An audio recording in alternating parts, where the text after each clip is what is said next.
Yes, sir. Yes, sir. What you got on the topic? Hey, hold on. King TJ, walk around you. Shalom, What's shalom, going family. on? Shalom, shalom, shalom, Mars. Yes, sir. All I right, go don't hear ahead, a King. lot of people talking about Christian Coleman, but I hear a lot of talk about Shakari Richardson. But what he did was very commendable in a world where a lot of women get their ass whipped. So the fact that he didn't do that was commendable to me. But he's rarely mentioned. You know, he's not praised for not being abusive towards a black woman, and I don't hear a lot of black women talking about him either. So that's very concerning to me. But I digress.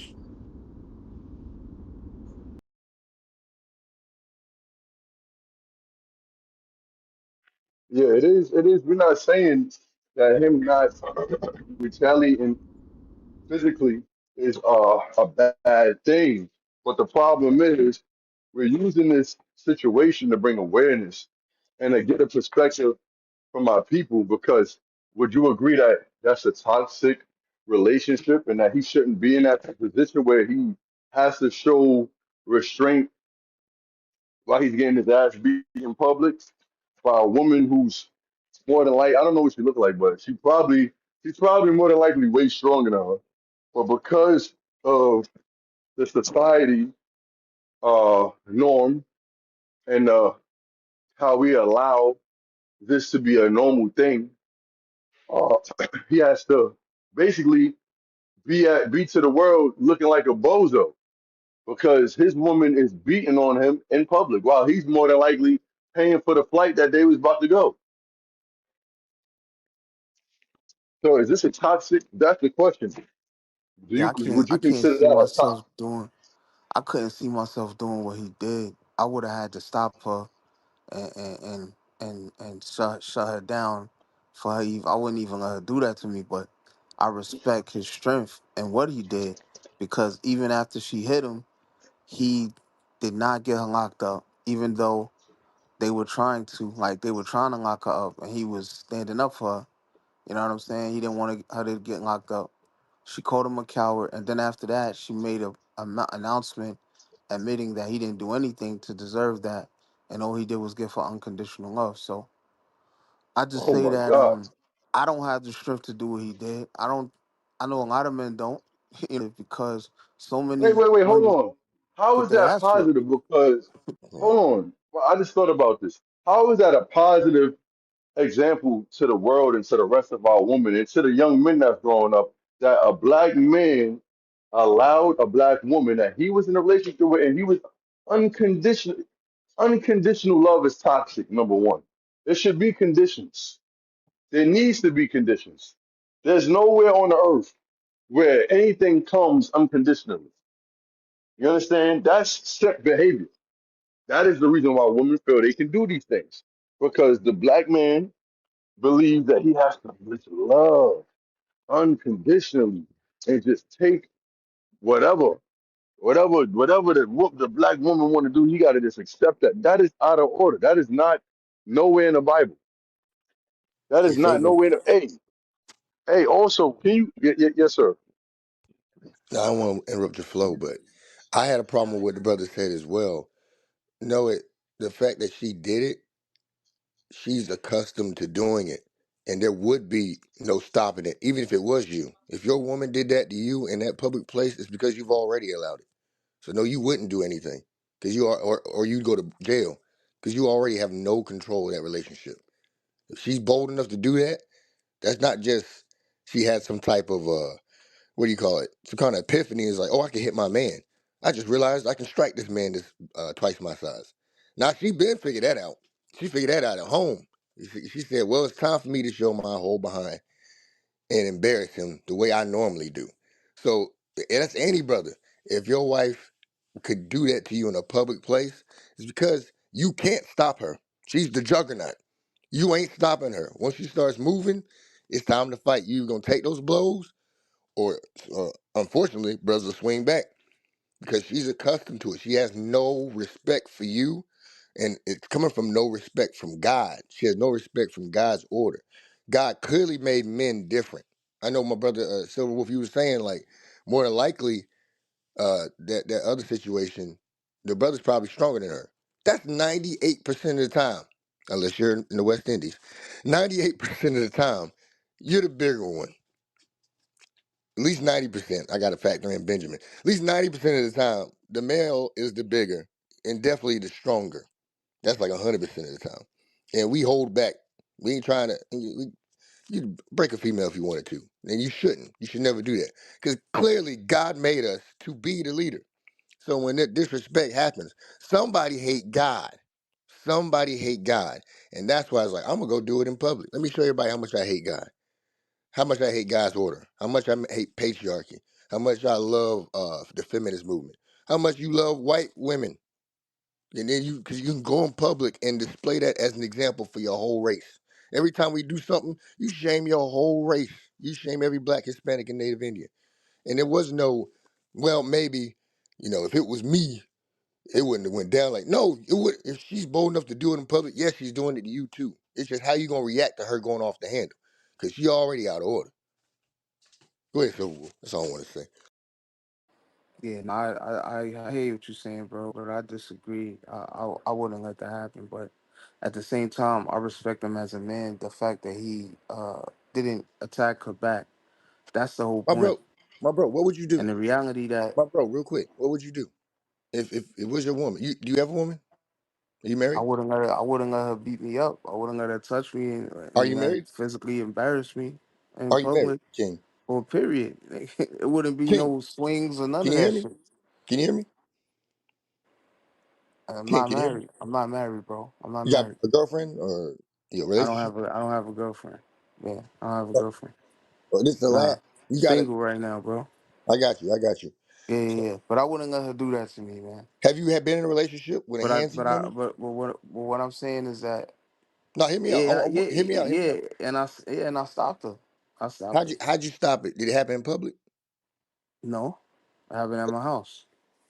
No, I'm saying if it were to take place in public, I would have stopped in public or in how? private How in public? by grabbing them. So that's assault. That's not assault. You could So defend somebody yourself. help me. Somebody help It's me. not assault. That's not What's assault. what's gonna happen when the If a police woman see you? try to What hit kind you, of grab is it? What kind of if a grab you woman doing? Is it? tries to hit you and you defend yourself, that's not assault. No, it's What are you not talking about, supposed to bro? be. Now, bro, I know it's not supposed to be, That's not but what's assault. gonna It's not happen? assault. What's gonna You have happen? the right to defend yourself. You always What's have the gonna right happen? to defend yourself. I'm gonna tell you something. I'm with you 100%. You're correct. That you have the right to defend yourself, but it's not gonna be clean because you black. You sound black, at least. I don't know if you're African American. You sound like African American. Correct me if I'm wrong. What's gonna happen when this done started and them hands is everywhere, and then you gotta grab her, and then she's not just gonna stop. She's gonna slip out. Them women is tricky. She's gonna be slipping out. She's gonna be spitting. She's gonna be scratching, biting, and then you grabbing. I don't know what type of grab we talking. Gonna give her a hug, or you talking MMA holds? You shooting for the legs? What you doing? Because it's gonna get messy.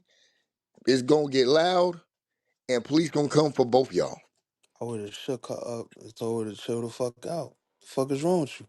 She would not be swinging on me. She would not be winging on me. All of that shit that he was taking, she wouldn't do that shit to me. I don't know what kind of man you are, bro, but I respect you on the stage. But shit, I don't think you would let your woman do that to you either, in Yeah, public or in private. So yeah, 100%. I would have chilled her the fuck out, or I would have got away from her, and I would never fuck with her again. And I would put her in her fucking place. She wouldn't touch me like that. So here's a So so I'm saying that, yo, respectfully, she would not do that to me. But what I'm saying about Christian Coleman was I respect before his you go to Christian restraint. Coleman, I want you to get to that If, point separate. but brother, I want every you to go to. time I try to talk, you jump in and cut me off. And when I you was understand. Hey, talking, I'm I gonna was let you flow. quiet. I I'm gonna let let you you flow talk. for a I ain't second. say nothing. I just You want to. I jumped in want to like break up 10 what you said. times, bro. You jumped After in like this, I'm 10 gonna let you go. times. After Can I this, I'm gonna let finish? you Can go. I at least finish my thought? Yes, but after I finish with this one piece, I ain't got You nothing did else to that, say. but you did that already though. You doing it again, Respect, bro. respect. I'm a mod. Just let me speak. I'm gonna be done with it. I just want to talk about that one piece. You can flow after that. You got my Now word I'm on gonna that. let All you right. go, bro. You got it. You got your stage, bro. All right. Appreciate you. When you said gonna shake her up, that's one of the things I'm talking about. Now I'll just tell you how I would handle it because I was married. It was my wife passed, but I was married for 16 years. I never had no altercation in public, ever. It didn't happen because I was married and I kept God's laws. My wife understood God's order, 1 Corinthians 11 3 through 5. Read that real quick for me. Because she believed God and understood that order, I could convince her with the Bible to stop. And I could do that at home. And then the Bible gonna travel with you. The word of God travel with you, and that's already in her spirit to know if she feel like acting out, she's doing it against God, not necessarily because there'll be times where a woman ain't gonna respect you. I don't care what you in. Even in my belief, even me believing I'm an Israelite, the woman I'm with is eventually gonna be like, man, I ain't gotta listen to this nigga. It's gonna come up. She's gonna get mad because they're the weaker flesh. Read that for me real quick, reader, and I'm gonna give it First to you. Corinthians chapter 11 and verse 3. Go ahead. But I would have you know that the head of every man is Christ, Every man's head is Christ. So you got to see that in you that you believe in Christ. You keep the commandments of God. Read. and the head of the woman is the man. Then it's known by God that I'm your head. I'm a Christ fearing man. I model myself like my head, Christ. I keep the commandments. I don't commit adultery. I ain't out here in these streets. I'm not a thief. I ain't running in doing home invasions. I'm a respectable man in the eyes of God. So therefore, I'm your head. She got that in her head. Read. And the head of Christ is God. So she acknowledged the order that come down from heaven. God, Christ, man, then woman. That's gotta be in the woman's head. It's gotta be in her head. She gotta have some kind of conscience toward God and the order for you to keep stuff in order without using your hands and having to shake up, show your strength. Outside of that, you're gonna have to get physical. If you ain't got control of her spirit, you're gonna have to get physical. And that's when police come. That's all I'm saying. That's how you prevent it. If you got it handled, you got it handled in the scriptures. And like you said, at home, which I like what you said, at home you got it handled. But the Bible got to be how you handle it. Not that, listen, you go out there, I'm going to embarrass you. I'm going to do something to you. I'm going to grab you up. School. You already know how I get down. Nah, because she'll challenge you. It don't matter if she know you lift 250. She said, I will beat your, and it's going to happen. She just want to get some scratches off when she get out the spirit. But if you have control of her spirit, you're going to have them problems in public. But you got to use the word of God. But that's all I got. I'm mute out. You go ahead and speak, bro. He jump off the Yeah. stage. He jumped off when he handed you back the mic. You know, he got a little emotion. He emotional. You know. Yeah, that's emotion. You can't handle no woman. If you emotional like that, how you gonna handle? I'm gonna handle the woman. You can't. Exactly. You can't. That's what brothers talk. I'm gonna do this. I'm gonna do that. You be in a relationship right now, or you at least be married, and then you know how to handle yourself. It's like if we get emotional with men, then we gonna be fighting. A woman gonna always be emotional. Men usually are logical, and you can't have a discourse with a man. How you Shut gonna your handle a woman bitch that go off ass up, sometimes? nigga. How's this gonna happen? Who's that? See, another emotional man just jumped on Another stage. emotional black man raised by his mommy, raised by his Anyway, mommy on food stamps. It's crazy. damn, you mad at that damn flag card? I ain't give you that flag card. Shut your bitch I ain't ass give you up, sun nigga. bucks. I ain't put you on wick. You can't get so much tuna and get mercury poison. I ain't do that to you. That's your president. Don't be mad at me. You grew up in the hood. Shit, I did too. That what I got to do with nothing. Brothers get on here emotional as hell. What do we do to you? And then you talk about how you gonna handle a woman. You act like a woman. Yeah. Who get on here mad already? Only women wake up angry because they had a Yeah. dream or something. I thought you was cheating last night. I had a dream. What you mad at me for? Stop eating watermelon before bed. Brothers hop on here like they just ate watermelon before bed and had a dream. I had a dream that you was on stage talking about me. What did you get on here cussing for? It don't make no sense, y'all. I'm gonna mute out. Y'all go ahead. Is Yo, that's crazy. Yo, it's Kunta, real quick. I just go want to ahead. say one thing about yo. I was looking at something, right? And the thing is, right? Remember, we when like CJ was bringing out, you can't control the black woman if you can't control yourself. Brothers don't understand that Facts. yet. It ain't. You can't control anything outside of yourself. What puts the woman in order is your level of discipline within yourself. Because you're not gonna allow certain things. Meaning, to think about it. If you try to control the woman any way outside of controlling yourself, it's gonna get physical. You got to know how to react to things. You got to know how to be disciplined and how to, you know what I'm saying? If you don't got that discipline that God instructs us, that God's laws gives us, you can't. The only way you can control the black woman is by controlling yourself. If you're getting disrespectful, I'm not dealing with you. You understand? You doing this and the third, I'm not dealing with you. And if the woman love you, she gonna fix herself because she want what you got to offer in her, meaning you being in her life, you giving her whatever attention or whatever. But if you can't control yourself, you worse than a woman, bro. That's just what it is. That's facts. That's what Hey, Nah, listen. oh, go ahead, TJ. Yes, sir. I'm sorry. If you when you master that, what you saying is so on point, Silver Wolf. When you master control yourself, you ain't gotta yell no more. Like you start to raise your voice, it's a wrap. Like remember Malcolm X said in that movie, I think Denzel was portraying him. He said, "The only one raised their voice in my house is me." They got to get like that. That's the level of discipline. It's like I ain't got to yell at you. I ain't got to punch a wall. You already know where I stand, just in the spirit. You can't talk to me like that. You're not even gonna, go into that subject unless I want to. But that kind of control comes from that woman that you pick. Gotta have a mind towards God. You ain't gonna grab some random nigga female out here with weave from a hyena in her hair. She's got animal DNA in her brain, messing in her scalp. And do you think that's going to submit to you? No. She going what a dog would say, what the bear they put on a bicycle. Eventually he's gonna remember he's a bear. He's gonna take his bike out of gear and maul the hell out of you. Like that thing is what that thing is. Bear gonna bear, wolf gonna wolf, black woman gonna black woman. Y'all excuse me, I lost my voice. A black woman going black woman. If you don't change her into an Israelite princess, she's gonna eventually. Oh yeah, you know what? I am a black woman. Let me beat this nigga behind in the airport. I'm like, let me grab the steering wheel while we turn in this corner because we arguing about weight or something like that. Or, what that text message? Give me your phone. Let me break your phone. I'm going to my daddy house. Black woman gonna remember she a black woman unless you change her mind into a princess. A princess know her place.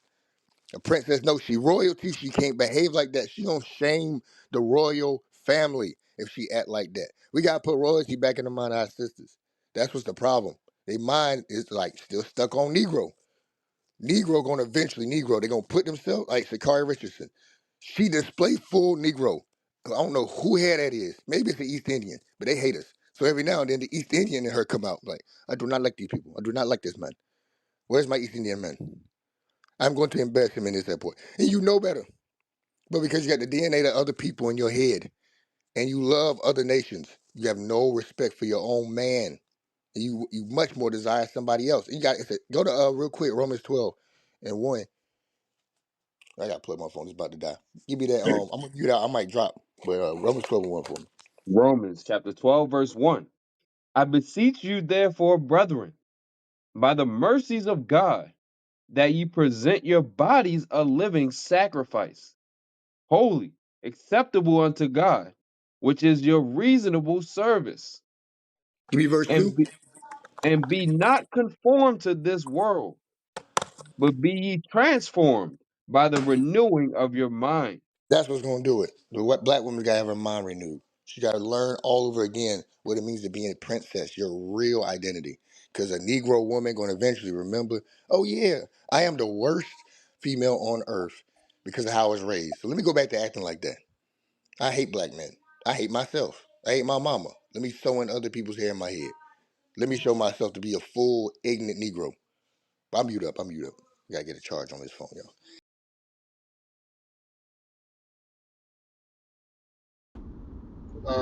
What who up? We had got Jamie Land. You want to speak? You gotta mute your mic, Jamie. You trying to mute your mic?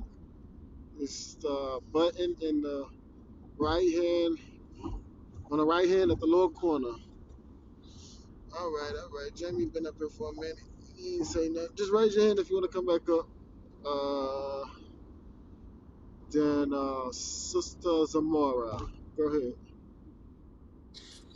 Shalom, Most High Christ bless. Good morning. So, I noticed that Sister V was talking about about Esau. so I, Zamora, you know Sister V? no, I don't know her. Okay, go ahead. Finish. Go ahead. Don't worry. Okay, so yes, about Esau. I know at my job I have to I see them a lot, and naturally I just feel just because we're just naturally like we don't have a heart like the heathens. So it's just like I generally do be nice with them, but I do deal with a lot of like bullying when it comes to like their woman, you know, like when they see me, they act a certain way, and in my brain I think about like Obadiah and stuff like that. But like I'm just curious on like the hate of like, if are we supposed to hate them? Like, is it okay to feel a hatred towards them? Well, when you read Romans 12, what did it say? Romans 12, because we don't teach to hate no one. You know. Ro- Go ahead, read it, read it. Romans chapter 12, verse 18. If it be possible, as much as lieth in you, live peaceably with all men. Right. It's saying live peaceably with all men. Like you got white people who work with you. I got white people who work with me. They may act like they love me. You understand? Um, but I know deep down inside, if it came down to it, they gonna choose their race over mine. That's just how God designed it. You understand? You understand? So the point is, live in peace with all men. It's okay to talk to them, on the job and stuff like that. We know they racist. You know they hate you. The scripture say, you be wise as a serpent, harmless as a dove. You got it? Oh, wise as a serpent, harmless as a dove. Okay. Off the top of my head, you got it, Rita? I'm getting it now, sir. Yeah. This how y'all gotta be at the workplace. You understand? We don't teach hate here. We're not doing that. Now the Lord. That's what you have to know. The Lord gonna deal with them. It's a time for everything. But read this. Matthew chapter 10, verse 16. Behold, I send you forth as sheep in the midst of wolves. Be ye therefore wise as serpents and harmless as doves. Right. So you just gotta be wise on the job tomorrow. I probably work with more Edomites than you. So just be wise as a serpent, harmless as a dog. Ain't no time for us to be hating right now. What we need to be working on is our own spirit. So just be mindful of that. We don't teach hate. You're not gonna hear us speaking and saying hate the white man or none of that. Gotta use wisdom in this world. You understand what I'm saying? Yes. Can you hear me? Yeah, I heard you. Yes. I heard you. Yes. I'm sorry for saying hate. For a moment, I think I got in my feelings. You guys do not teach hate. That is correct. Sorry for displaying that on this app. A better word to use would be like a dislike, but thank you for the scriptures. Hey, Zamira, if I can add something, Kuta. Yes, sir. Hey, Zamira, are Edomites, white people, are they a thing? Like, are they an actual thing? Like, do they matter? Not at all. Like, they don't matter. And in, maybe about 1,000 years after reigning with Christ, they won't be matter at all. Go to 2nd Ezra 6:54. Here's your mindset towards them. Go to 2nd Ezra 6:54. And when you study in the scriptures, you ain't got to think about dislike or hate. God gonna do enough to them. And all of us got some reason. Some of us don't even got nothing personal against them. Or some people do might have a personal, this happened, a cop beat you up one time, or you suffered oppression, you got called the N-word. The medical system is full of things that are purposely put there to kill us. But even that, listen, it's not personal, it's biblical. What's going to happen to them, God wrote it, and there's plenty that's going to happen without us adding our own feelings and emotions to it. Go ahead, read what you got. Second Ezra chapter 6, verse 54. And after these, Adam also, whom thou madest Lord of all thy creatures. Of him come we all, and the people also whom thou hast chosen.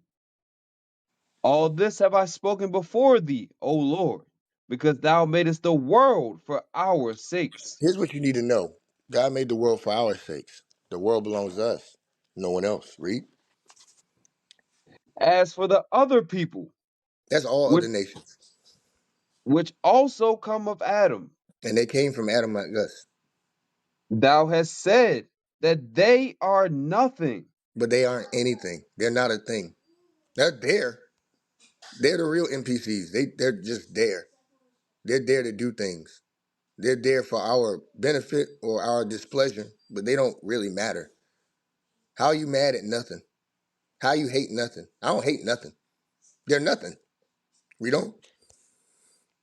But be like unto spittle, I don't care about spit. Read. and has likened the abundance of them unto a drop that falleth from a vessel. And they're nothing. They're nothing at all. Read. And now, O Lord, behold, these heathen, which have The ever heathen. Go ahead. which have ever been reputed as nothing, It's a new thing on earth to think there's something. It's a new thing on earth to give them attention because they've always been absolutely nothing. And I say that with no hate, no hate at all. Like almost pity. It's like, damn, y'all never been nothing. How you never been nothing? And your reputation is nothing. Your name is nothing. Nothing has more of a name than you. Read on. have begun to be lords over us, Absolutely nothing rules over us. Read. and to devour us. Read. But we thy people, whom thou hast called thy firstborn, thy only begotten, and thy fervent lover, Go are to second given Ezra. Finish that. are given into their hands. So, Zamira, how much nothing is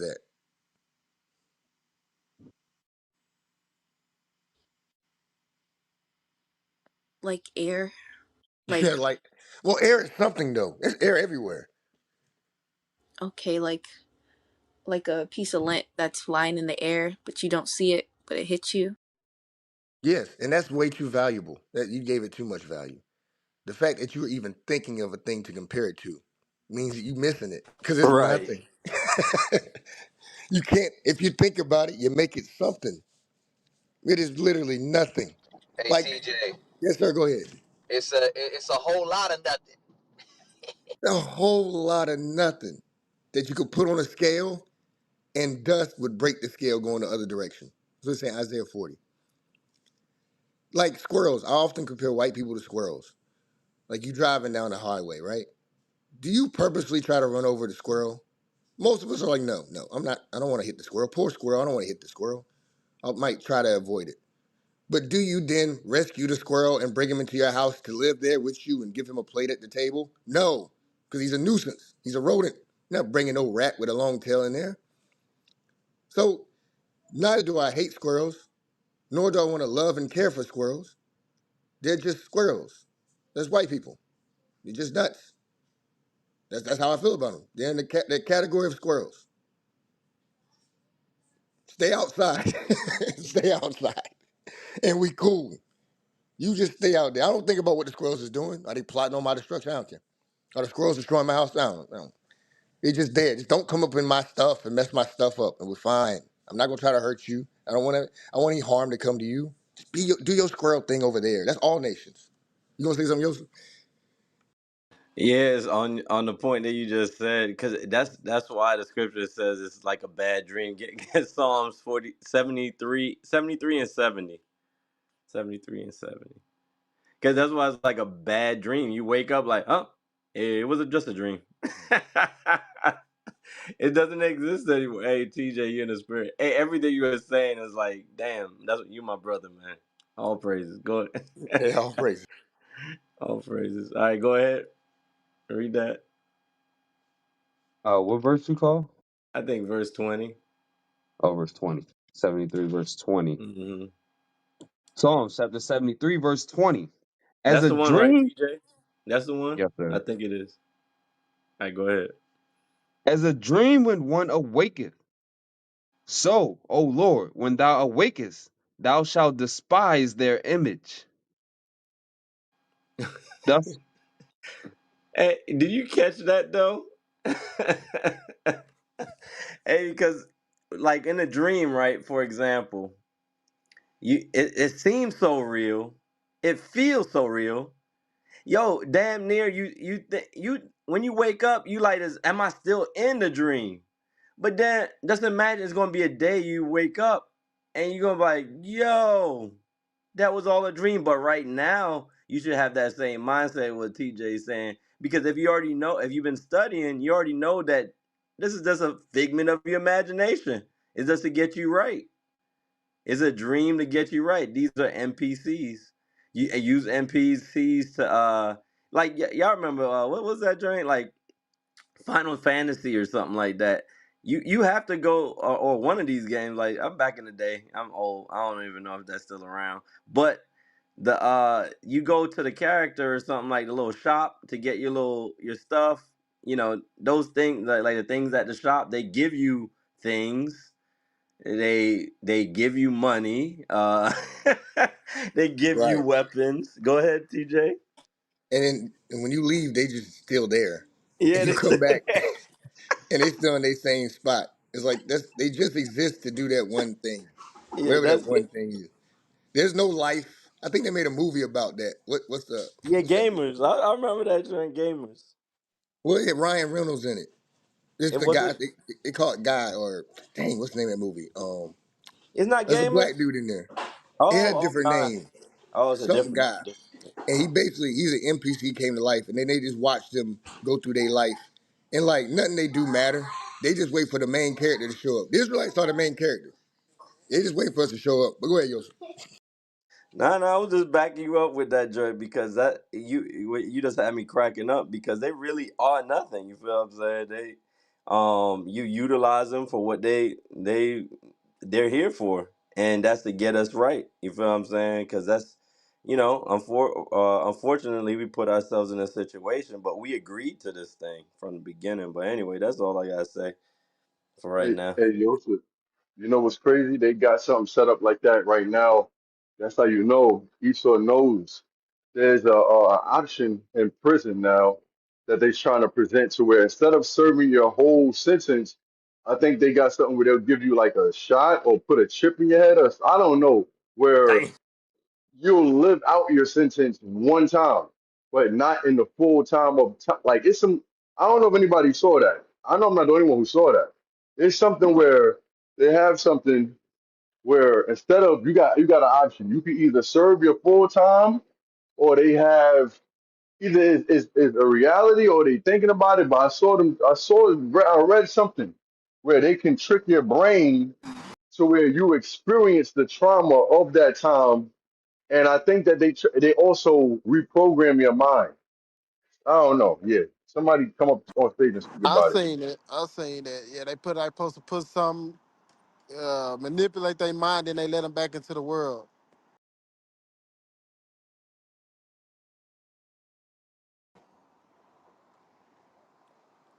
You're This That's damn crazy. mute button, bruh. I was trying to okay. come off mute. Hey, yeah, I'm reading up right now.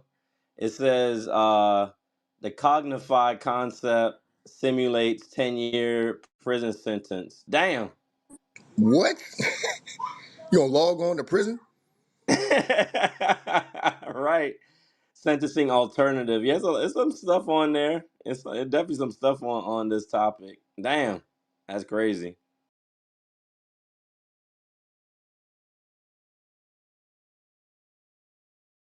Hey, it'd be like AOL. I remember AOL. I'm old. You got mail is like you got time. You wake up, you got time. Oh shit. You For get an email. a perfect time for old people. I know Judd about to be offended. Judd is here. Hey, shalom, Jared. He's Judd Shalom. Hey, shalom, shalom, sir. Yeah, but that's basically like what we going through right now. That's what CJ was saying. Like this is not a Hey, what's going on? reality. Yeah, what's up, crazy, bro? Shalom, what's on Christ Bliss? Hey, Shalom Judd. I miss something? Yeah. Well, when you just came in, I kind of just include you in the old people club. I That's am all. old. Yeah. Hey, it was man, PSR was pretty good yesterday. I don't know, some people might not know what that means, but the show was great yesterday. Yeah, Good good stuff. stuff. Yeah, Don't good mess with stuff. the prophets of God. But for real though.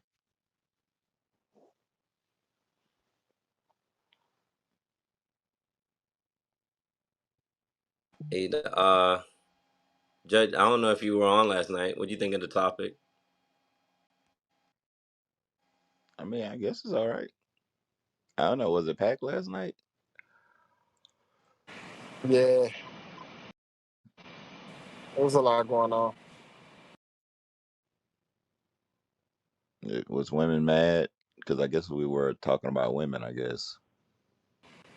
It was more so brothers coming up here justifying the woman and saying, because I think it was about Shakari Richardson, uh, about how she hit him or whatever, and they was trying to say the brother.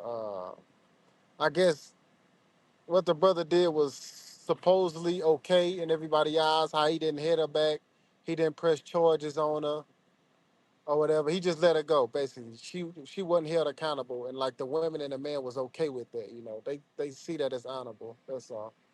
So that was the argument. Yeah, he was like, she usually punched me in the face, so it ain't that bad.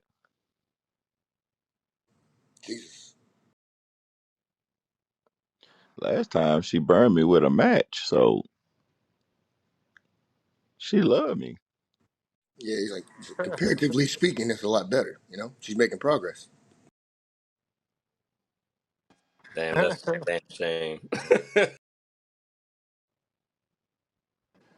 Jay, J Rock, J Rock, you on the stage? Yeah, my bad, my bad. I was just listening. What you have on the topic? I don't got much on the topic. I pretty much listened to what y'all was saying because I didn't really see the video and anything like that, so I kind of learned it from what y'all seen did. So Uh, because I already pretty much what y'all already said, I pretty much agreed on. So that's it's pretty much society for us at this point. So it's always gonna be what you certain agree with? one-sided things, huh? What we say that you agree with? This is probably based off of when a man does certain things is kind of looked upon, down on, as far as the if you're protecting yourself or not, or if when a man's getting either attacked or bullied or whatever, even if he didn't do anything, which is of course understandable, he didn't, he protect himself. That's good, but based off of they don't really talk much about when a man's attacking on a woman, or when a man is being attacked or being kind of just ran over or whatever. They don't really talk much about that. It's kind of more of a hey, he did the right thing if he's getting if he's pretty much just being kind of submissive a little way. I ain't saying he should I'm just saying he should every man gotta have certain grounds that they gotta have about themselves, but I'm just listening. What's what's the grounds? What would you have done in that situation? What you think? I How, mean, I don't know. No, at the end of the day, if, like I said, if she's attacking me or whatever, yeah, like I said, either you would probably try to like, hey, kind of like, don't. I really try not to get into positions like that. Based off my experience with, I was dealing with my ex-wife. If she would have tried to attack me, my best thing I could do is just try to hold her down a little bit. That's it. I don't lay hands on nobody, nothing like that, because at the end of the day, I'm black.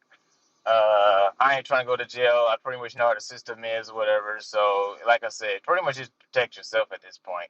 But if he, like I said, if she was hitting him out in public, he's already going through it anyways. So that's really kind of what that's saying, anyways. If he, if they ever had a relationship where she knew better, it would have never happened. So she's already comfortable with hitting him anyway. So she's already been doing it. You know what I mean? So me personally, you got to kind of set your standards off tops when you're in any relationship. You know what I'm saying? Because if you're gonna let her get away with certain things, she's gonna keep taking a step forward and another step forward to where you just pretty much emasculated.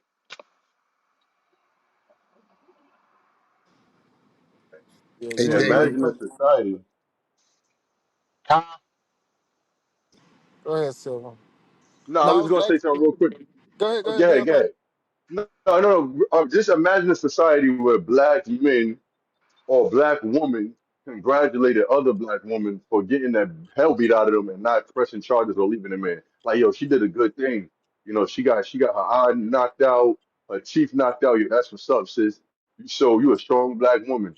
But when black men get emasculated on TV and they don't press charges, you don't got to beat her up. Just like you cut her off, put her ass in jail, man. And that'll set the tone. Like, don't be messing with these black men, man. You think you're gonna do that? You're gonna be in jail asking for tampons through the cage. You know what I'm saying? That's what needs to, because black women ain't gonna accept. They're not gonna say, "Oh yeah, yo, he smacked her. Oh, he called her a B. Oh, she ain't do nothing back. Oh yeah, nah, she's strong. That's what's up, sis. You held it down." Yeah, pretty much. You know, and that's just the side. And it wasn't always like that. We all see that as time goes on, it wasn't as bad. But as you can say, as the years go on, it just gets worse and worse and worse. And, to a point where you really ain't got no control. Like at the end of the day, a lot of black men ain't got no control. You can try or whatever, but they're setting it up to where no matter what you say or what you do, hey, you're in the wrong. So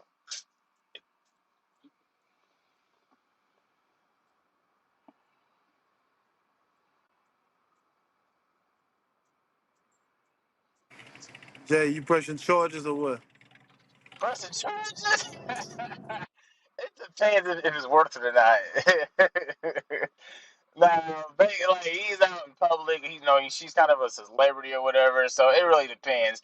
If you think he's really gonna get anywhere with that, you know what I'm saying? Yeah, he may press charges and she may post bond or something and get out and be doing the same thing. I don't know if it's gonna really make a difference for him at the same time. Just actually at the end of the day, just don't tolerate it at all. Really, you shouldn't be with someone that disrespects you anyways or put hands on you. So any woman that put hands on you, she don't have no respect for you off the jump. And that's like, all right, well, this relationship ain't gonna work anyways. I'm just gonna be a peon in this situation. That's how we've been taught a conflict resolution. That's as far as conflict resolution teaching has gone in our communities. Is all right when y'all start throwing hands, someone call the white man, and then what? I That, don't know. I guess that's he'll like fix it. that's like when me my ex-wife, whatever. All right, he said, follow the rules, blah blah blah. Sometimes you call the police, whatever. You call the police, but all right, she's not letting me see my kids or something.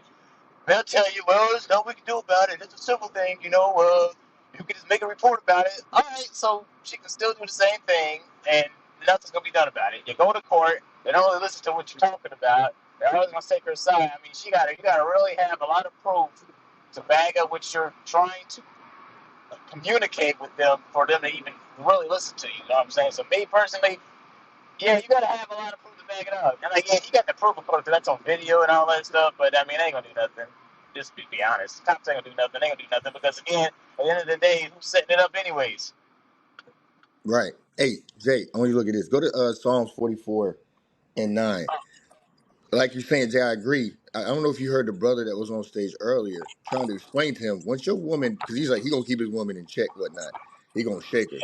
Yeah, He'll take her to the side and shake her. Did you hear that earlier, Jay? I heard that. They ain't gonna Did do that make nothing. any They'll sense? find themselves locked up. They'll find themselves locked up. That's it. He gonna do the same thing. Brother don't see it. He just ain't have nobody right now. But Yeah, the education got to start now before you get a woman to understand how to deal with a woman in righteousness. But one of the things we don't have as a community, as individuals, but black people, you don't have yeah, a conscience toward how your behavior makes all your people look. You don't care. You're so selfish. All you care about is your feelings at that moment. And you will make black people look bad for 1,000 years, depending on how you feel in that one moment. Especially yeah. black women, but even effeminate black men will do it too. Give me that So scripture real quick. Psalm 44. I'm gonna let you speak in 1 second, Jay. Let me get the scripture for you real quick. Psalms chapter 44 and verse 9. Go ahead. But thou hast cast off and put us to shame, and goest not forth with our armies. So black folks used to have armies. We used to be the Israelites. We used to be holy army of God. But now God took away our military might. Read. Thou makest us to turn back from the enemy, Not only that, we don't even have the courage to go against the real enemy. All the nations that enslaved us are our enemies. Read. and they which hate us spoil for themselves. So those nations hate us. They hate us. So when they see us, it's hatred on sight. Now watch this. Read. Thou hast given us like sheep appointed for meat, and hast scattered us among the heathen. So you find us spotted everywhere among all nations that hate us, and we are like sheep. So we have no might. We're just slaves. We're cattle to them. Read on. Thou sellest thy people for naught, and dost not increase thy wealth by their price. So we were sold into captivity. It wasn't for God's profit. It's for our punishment. We were sold to captivity. Now watch what happens next. Read. Thou makest us a reproach to our neighbors, We are a reproach. Reproach means we are mockery. We are reproached. They hate us. Read. a scorn and a derision to them that are round about us. So a lot of people don't know what those words mean, but a scorn means we are a reject. We are disdained. We have a bad name among all nations on the planet. And derision is that goes into us being mocked and made fun of. On site, like the cops have a protocol when they go to a black household where there's two people. They got a protocol. They know somebody.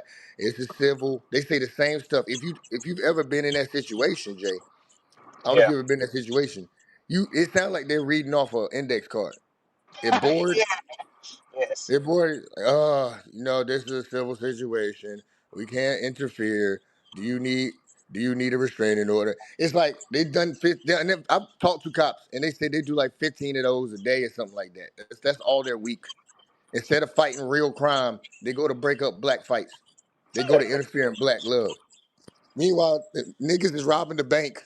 They're stealing kids. You know what I mean? Electric scooters are getting vandalized. Wait, all the cops on site domestic violence, tit for tat, because we're derision. No one cares about how they make their race look. No one cares they make the Israelites look like trash. Read next verse. Verse 14.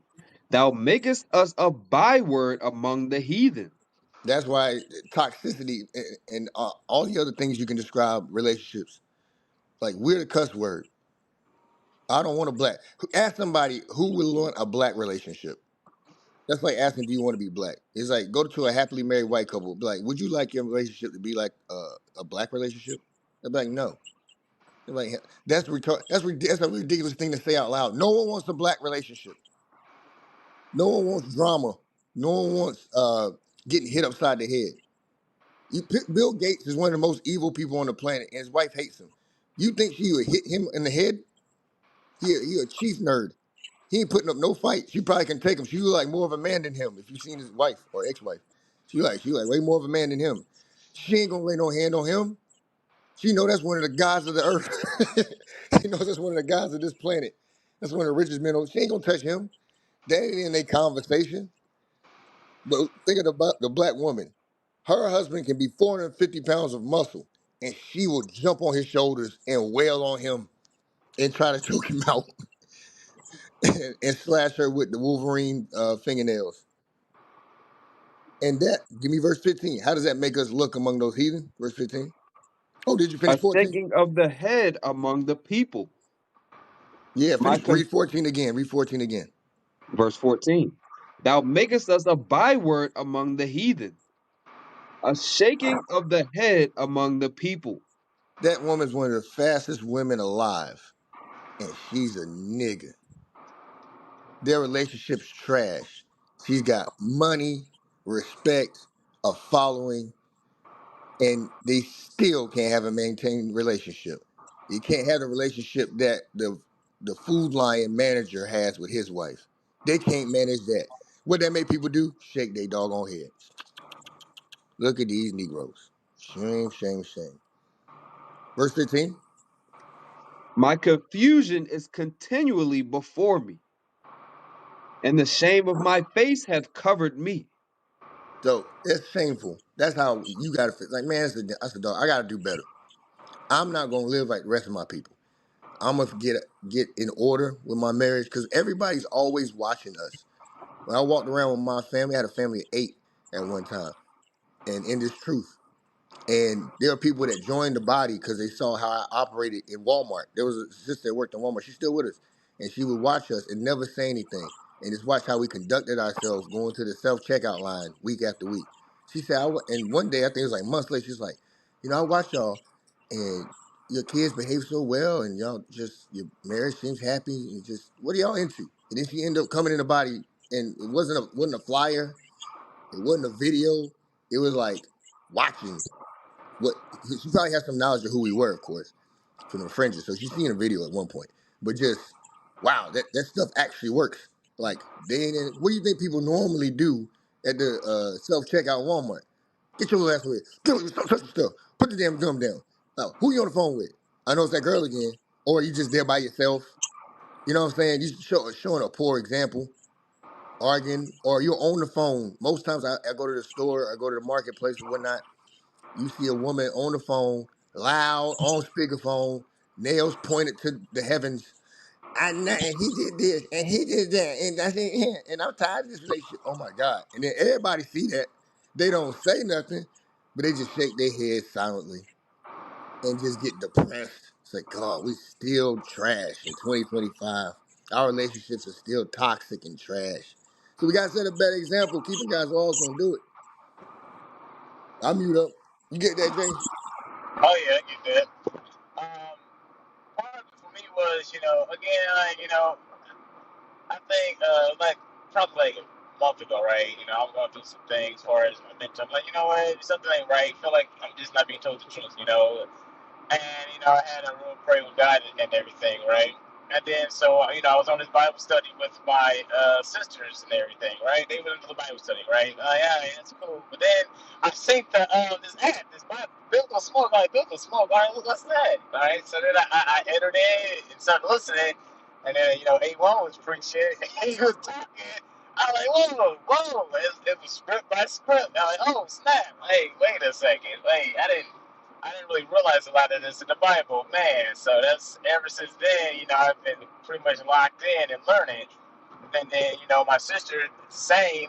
She was so like, oh, I never thought about that. I never understand that. This and that, So we're just not picking up to where we should be, And it's a shame that I'm picking it up now at 33, but it's okay. But now once I heard what I heard, you kind of look at everything different. I've been looking at everything different, scared.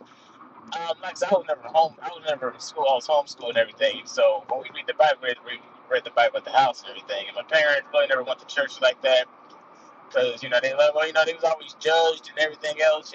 So again, we did things at the house or whatever. So as we read the Bible, I didn't have a whole lot of understanding of certain things, but now I understand what's really at hand more than what I did back then. So yeah, I stay locked in and I listen to y'all and everything. And I tried to assert people, oh, well, they're a cult or whatever. Like, well, man, it don't seem like a cult because it's script like the Bible. The problem is, I think people just don't want to realize that you got to pretty much man up and you got to pretty much follow the commandments to what God says. You can't really cherry pick out the Bible, and that's a lot of that's the main problem when you say certain things to people. They don't want to do that. They don't want to cherry pick. I'm like, well, I ain't got time to be cherry picking.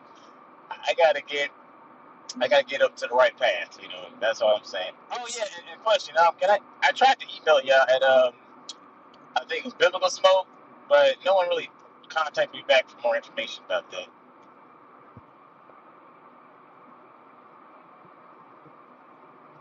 Hey, shoot another email. Do another Okay, one. We'll make sure someone follows up with you. okay, Make sure. We make sure. Just keep hitting us up.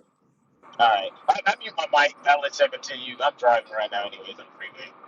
That's good stuff, Jay. It's good stuff. Appreciate you speaking on it. Hey, there's a Mia in the chat. She said, Mia, jump on stage. Said, my friend who is Asian cusses out her husband all the time. I know white women who would hit their husband. Come on. I sent you an invite. You got a point. I'm sure there's one or two Asian women that will definitely hurricanrana or roundhouse kick their husband. 100. Good Hey, Mia. morning. Good morning. Good morning. You got up there quick. Brave soul. All praises. What you got on the Yeah, topic, sis? I Go ahead, can't speak on stay it. too long because I have to go into the office. I was like, he would call me right when I'm about to walk in. But yeah, no, my Asian friend who's Thai, she goes off on her husband Like she cusses him out and stuff, and she said her mom was the same way. And then I know some white women who can be abusive as well. They're not really close to me, but I know them. So I think it just depends on the person, not the race. Do you think Thai love is toxic or white love is toxic?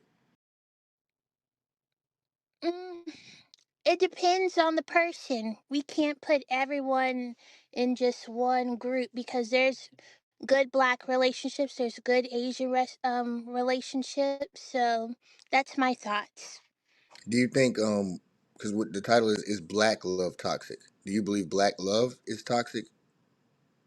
No. Do you think so? The majority of black relationships are good ones.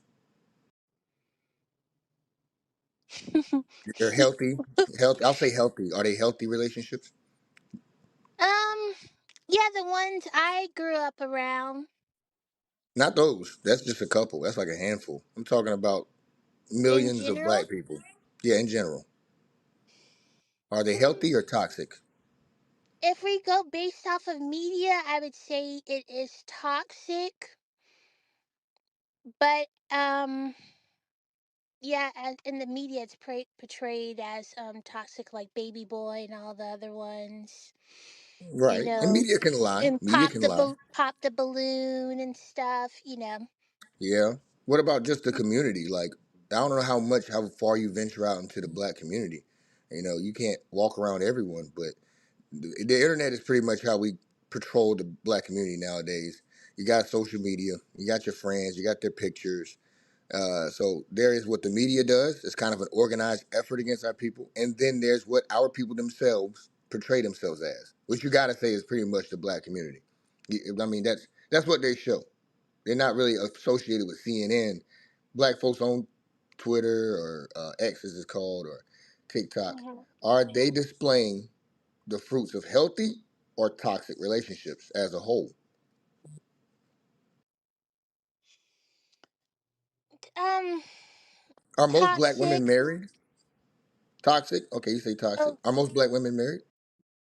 no. So, but most black women have been in a relationship. Yeah, but I think there's a lot of black women who desire to be in a relationship, but they're not meeting the right guy. Because I know a lot of black women who are great women, and it's just not working out for them. No, I agree with that. But I'm just going into the toxicity levels of the relationships. Because when you look at it, there's not a lot of married people, but there are a lot of relationships, right, Mia? Mm, yeah, in our community, but in other communities, there are a lot of married people. You Yes, know, it there are. doesn't take them 10 years to figure out if they want to marry that person. It does not. It's almost as if their relationships are not toxic, right? But it is. But their relationships end up with marriage more often than the black community, right? Like vastly more often than the Yeah, black community. because they were raised on you need to be married first. Like, a church that I attend periodically, like the pastor says, you like them, you should go ahead and get married. And so a lot of them go to school, freshman year, they're already thinking about who am I going to marry from school and everything. It's like, yes, they Right. have the books, but then it's also like marriage minded. And especially if they come from a religious family. Is that all churches? Well, I'm saying black churches, because black. there's what the other people do. There's what Hindus do, and there's what the Asians do, Mhm, and there's what the Indonesians mhm. do. But in the black community, are black churches pushing marriage like that, or do they say, and I quote, "I can do bad all by myself. You don't need no man. Wait on your Boaz." No. I went to church. My grandparents, both sides of my grandparents have churches, and marriage is not pushed as honorable. They allow girlfriend and boyfriend. They don't push for don't touch until marriage. Like, is that a law in your church? I don't know what denomination are you? Baptist. Baptist. So in Baptist church, do they condemn boyfriend girlfriend activities, sex outside of marriage? Do they say that's frowned upon? Yes. They do. There's is Yes. that like an extreme Baptist? Is it like an offshoot? It's like this is Baptist plus? No, Like, but they know because people that's are not what still happens in going to Baptist do church. it. Now they know Say again? people are.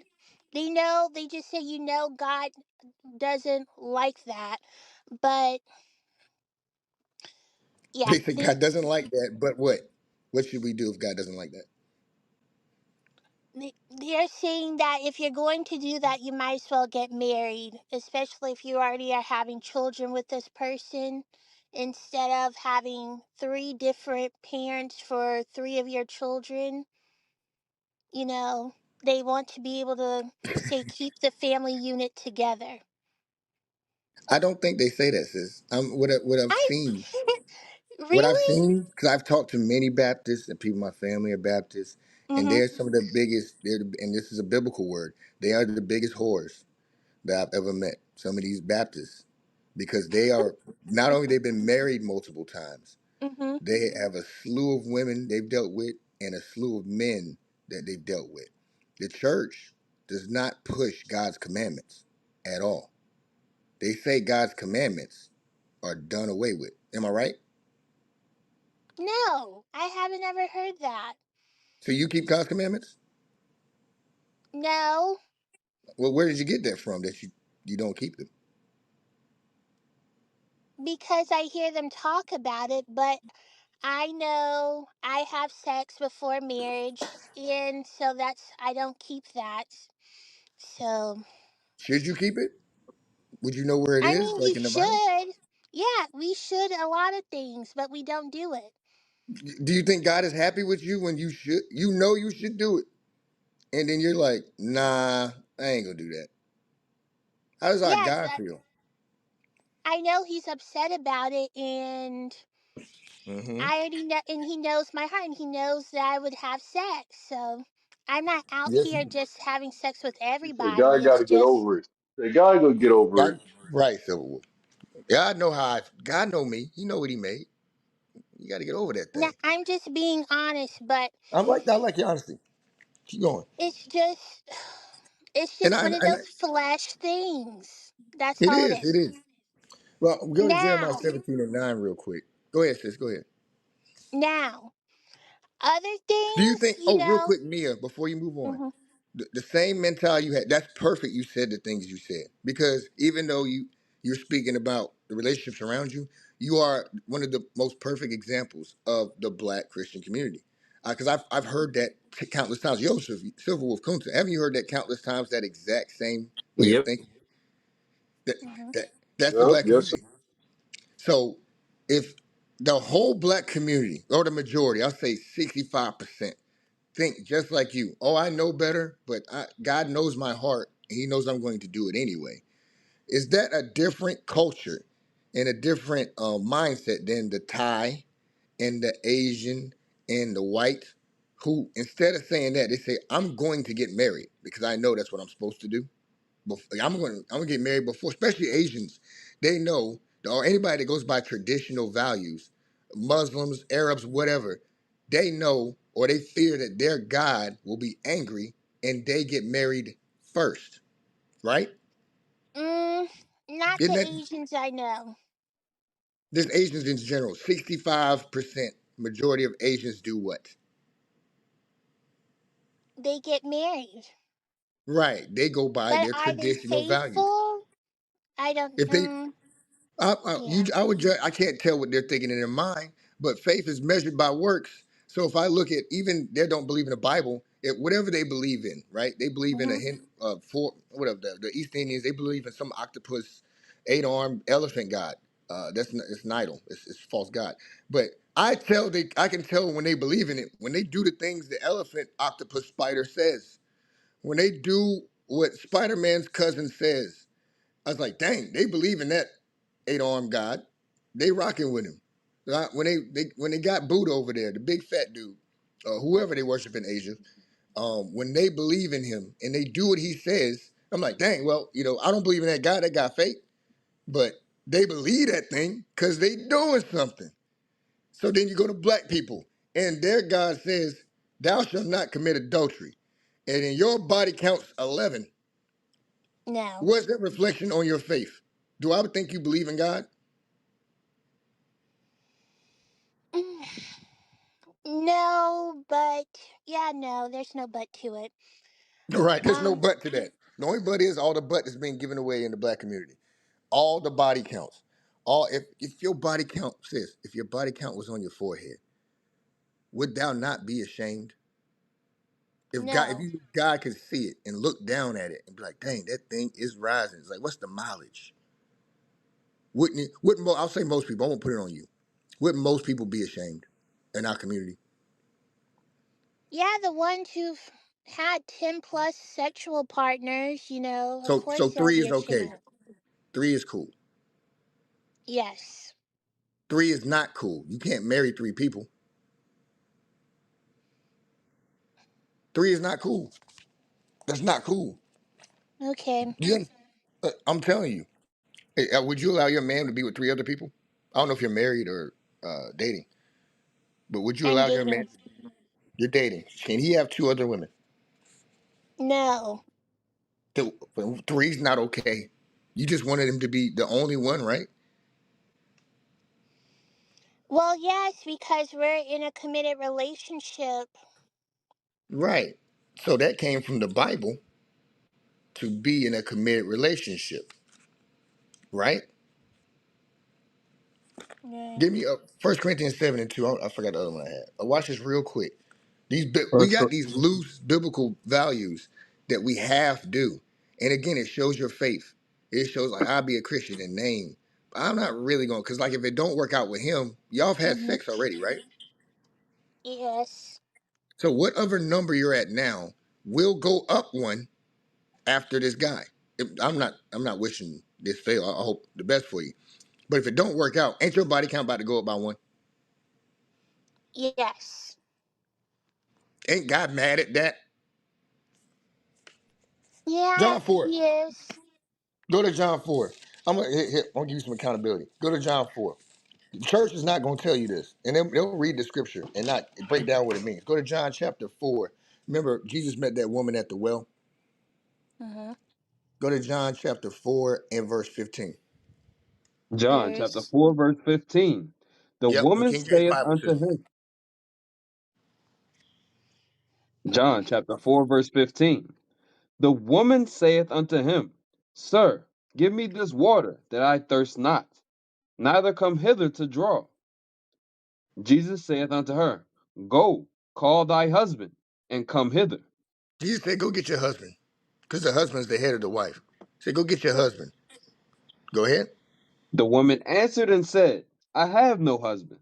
So she's like, I'm not married. That's Jesus, black women today. You don't understand. This is the Israelite woman too, by the way. She's from one of the Northern Kingdom tribes. But this is the Israelite woman. And Christ, he knows her heart. That's why he said that. Because he knows her heart. He said, go get your husband. She said, I'm not married. Read on. Jesus said unto her, Thou hast well said, I have no husband. He said, yeah, I'm glad you said that. Read. For thou hast had 5 husbands. He said, your body counted 5. It's on your forehead to me. I know your heart. And you've been a whore. You see that, Mia? Is that the Yes. conversation? So Jesus had that conversation with you. You'd be like, I ain't got no husband. What would Jesus say to you? That I've been out of hand, basically. I'm not following his. You've been out of hand, basically. Mhm. What are you going to say after that? Go ahead. And he whom thou now hast is not thy husband. He said, I know you sleeping with somebody right now. And that he's not going to say out of hand. He's going to give you the number, sis. Mhm. Because somebody's always watching what you're doing. And something's Right. wrong with that. The way that's basically an embarrassment.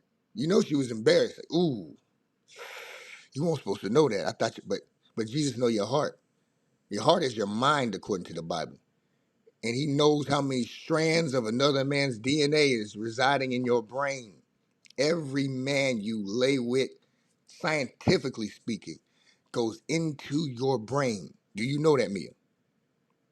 No.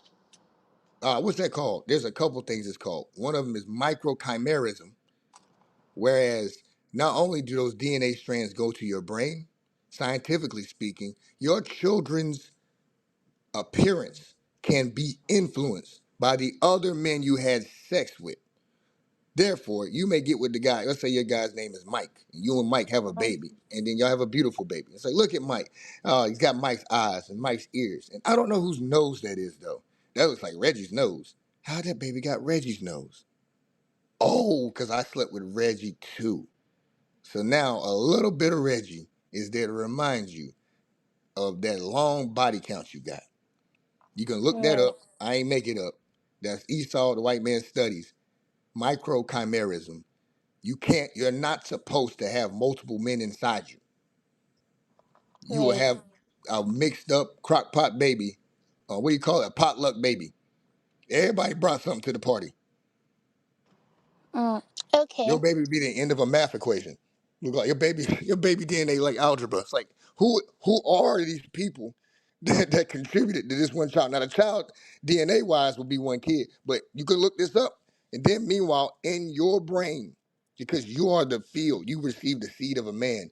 Your very brain, how you think, your emotions and moods are influenced by another man's DNA in you. You gotta research this and close your legs while you're doing it because if you picking a man and you don't even see marriage at the end of it, your relationship already is toxic.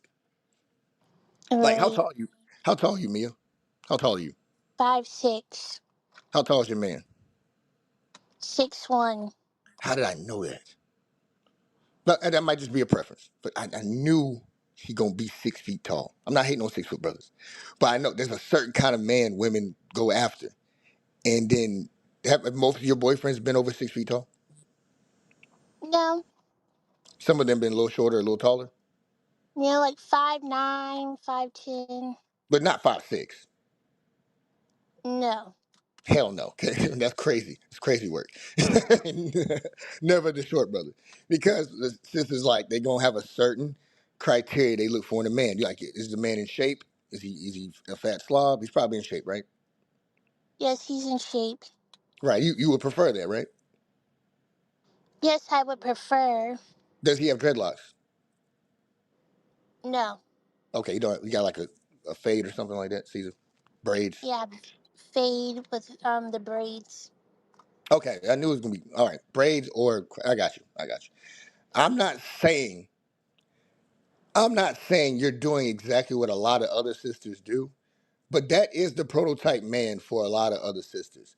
It's not necessarily, again, I'm not saying you, but a lot of women would pick that exact same man, over 6 feet tall, with braids or dreads, and a muscular frame. Then they don't look at what's inside of him. I'm not saying you haven't, but I'm just cautioning you. When you just go off of that, 6 feet tall, six figures, 6 or more inches, which is that is the standard black woman criteria. He's like, that's all he needs to fit, and I'm good. But then he's not a husband. He's not a father. So then it don't work out because all you looked at was the outside. And then you'll go to the next brother that's a certain height, certain musculature, a certain hairstyle, and then the next one, and then the next one, and then the next one, because the media pushes that to you. Social media, your friends, and your culture just pushes you the same type of man. Again, I'm not saying just you. Our culture, Yeah, because I date out go ahead. too, so You date out? yeah. Out of what? My race. What race do you date? I'm equal opportunity. That sounds, that sounds like I'm not calling you a whore. Just understand that me. I'm not calling you a whore, but Yeah, that's I know what that's you're saying. it's whore-ish. It has it's like or similar to a whore's behavior. I say that because it goes against the Bible. That's why. Not because you seem like a really sweet lady, but go to Deuteronomy 7:3. God And then tells I us. have to go. Then Oh, I have okay. to go. All right, one more. Tobit 4. Give me Tobit 4 instead. So I get the actual words. Tobit chapter 4. You know what I want. 12. Tobit, chapter 4 and verse 12. Beware of all whoredom, my son, Look, what and, did God calls it? He calls it whoredom. So I ain't just being derogatory. He calls it whoredom. Go ahead.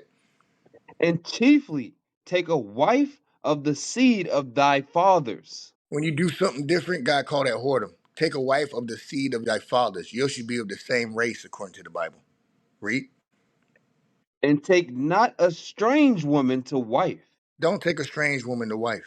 So we should be married to the black woman or the Hispanic or Native American women. Those are the Israelite women. That's how the marriage and relationships are not toxic because they're not in sin. They're not whoredom. Read. which is not of thy father's tribe. God cares about that. Read. He cares about your body count. He cares about what nation you laying with. Read. For we are the children of the prophets, Noah, Abraham, Isaac, and Jacob. Remember, my son, that our fathers from the beginning, even that they all married wives of their own kindred. So Mia, what example are we supposed to follow according to that verse in the Bible?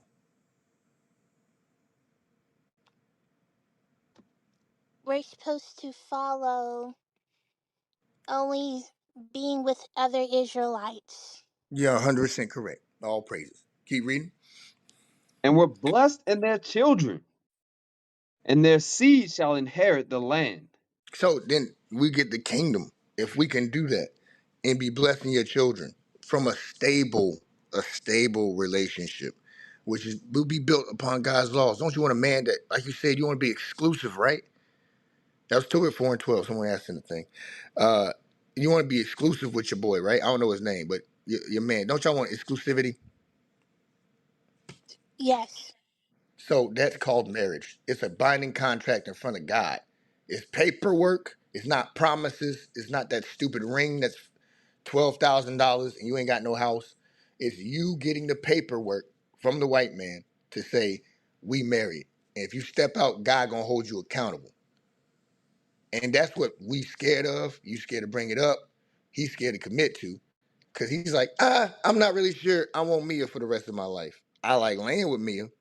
I like kissing on Mia. But Mia in my house, I don't know. Kids with Mia, I don't know. Let my mama meet Mia. Yes, he said that he wants to marry me. So, No, why ain't he did it yet? Exodus 22:16. Why ain't he did it? Why we talking about this? Yo, I because it bet was you like said every last episode. week. Oh, last week. But when did he sleep with you first? When did he sleep with you? Couple of A year months ago? ago, but A couple months ago. I'm gonna show you a scripture. I know you gotta go to work. Exodus 22:16. I want the best for you. Exodus, That's why I'm saying this. Because you keep Ex- doing a cycle, a brother will say, because I'm gonna tell you from I'm a man and Silver Wolf, Kunta, Yosef, back me up. As a man that was a dog at one point, I would lie because at a certain time period, it's time for me to say, I want to marry you. Because the box is I'm starting to get some interference. I can't get the box like I want. There's too many arguments. It's getting a little rough around here. It's about time I say I love you. It's about time I give those. All right, yeah, I really want to get engaged one day. I'm thinking about marriage. I love you so much. I want to marry you. And then it's a lie. I'm just buying time. It's a Silver Yo Kunta, help me. Am It, I the only evil brother? it's like an extended clock. You get an extra 3 months. Right. It's the snooze button on your relationship. Let me hit that snooze real quick. She about to get rid of me. Read what you got. Exodus 22:16. This gonna bless you right here, sis. Exodus chapter 22, verse 16. And if a man entice a maid that is not betrothed, and lie with her, So if a brother flirt with you, get your attention, and then has sex with you, Mia, that happened to you, right? right. Read on. he shall surely endow her to be his wife. What's the next step after sex, Mia? Marriage. Immediately, it's marriage. It's courthouse time. Because you did it that way, that's okay. But you can't walk around and not be married. That means you forfeited your marriage feast. You forfeited the whole party. You forfeited it. But God's like, all right, fine, because you hard headed, just go get married now.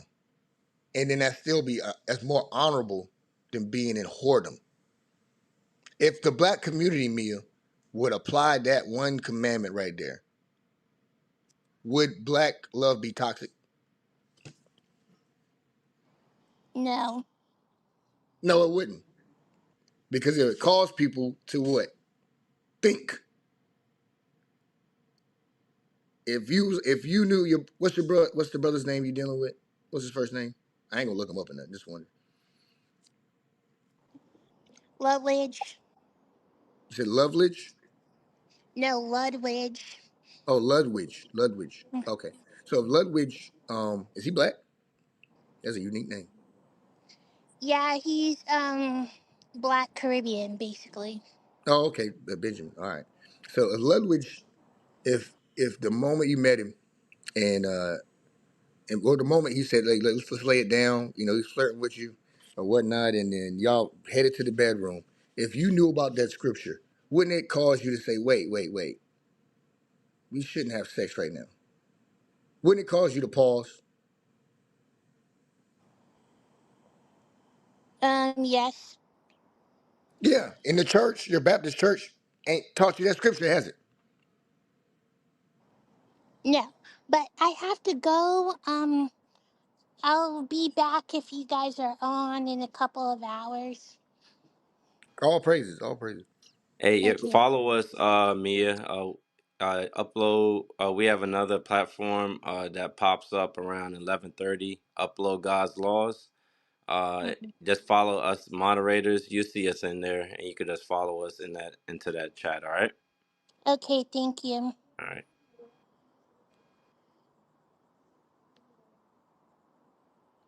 Hey, and just to put a bow on that, it's like this. Um, that it ain't take that long to explain. I mean, that was the long version, but that one scripture would solve all those problems.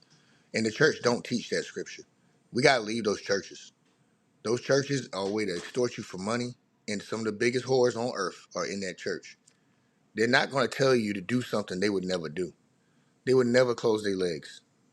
Even the pastor, the female pastor in the pulpit, she she holding it. She knows she nasty. Her body count high, up there telling men what to do. That's a lot of men inside of you to feel bold enough to go stand up and tell men what to do. You know how many men you got to lay with to go stand up on a pulpit and be the prophet and the leader and call yourself an apostle? You know there are female apostles. How many men you lay with to get that much testosterone and say, I'm gonna get in this thing. I'm gonna tell all these men what to do with their lives. I'm gonna tell these men how to love God. How much testosterone have you inherited? How much DNA strands you got that you bold enough? I'm gonna get up here and do the thing God said not to do. Women ain't supposed to teach. That's a certain level of boldness from sleeping with a bunch of men. That's crazy. Because the church, they not teaching this stuff. This is, hey, you lay with them and you got to stay with them. You lie with them, you got to die with them. Just put that on a poster on every corner store, and then we'll see if the culture stay toxic. But the other nations, you can tell they believe in their gods. Their gods are fake damn spaghetti monsters out here people worship. But they'll do what the spaghetti monsters say. They got fear of the spaghetti monster. Only black people in this stupid religion they call Christianity will pretend to believe in this white Jesus who gives you permission to do everything. And you still don't do what he said. You still don't do what the book say, even though he give you a pass. You'll say, yeah, white Jesus said you probably should get married. You don't gotta. So do you do what white Jesus says you could do? It's like, nah, I still don't do it because I don't know. That's black people. That's a product that's that stupid religion, Christianity, which are full of atheists, while the whole rest of the world believes in idols and will halfway do what the idol tells them to do, what a rock will tell them to do. Muslims literally believe in a rock. It's literally a rock. It's a rock. It looks like a urinal. It looks like something to be pissed on. And they will get married the right way because that rock that can't talk has told them to do so. And then black people, who have the only real, true living God, won't start to read in the book what to do and will whore themselves out and literally say, like the sister said, Jesus knows my heart. Jesus also knows your vagina's mileage, and he knows that there is no oil change for that thing. There is no. You can't adjust the spark plugs up in there. And he's going to judge you by those things. You got to come out of that stuff, man. I'm gonna mute out.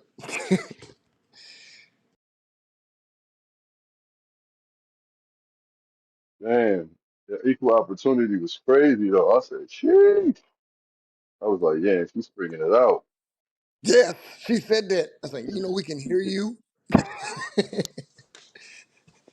That's crazy work. Anybody can get it. It's crazy. Word. Yeah, that was crazy. I said, "Oh my God, damn!"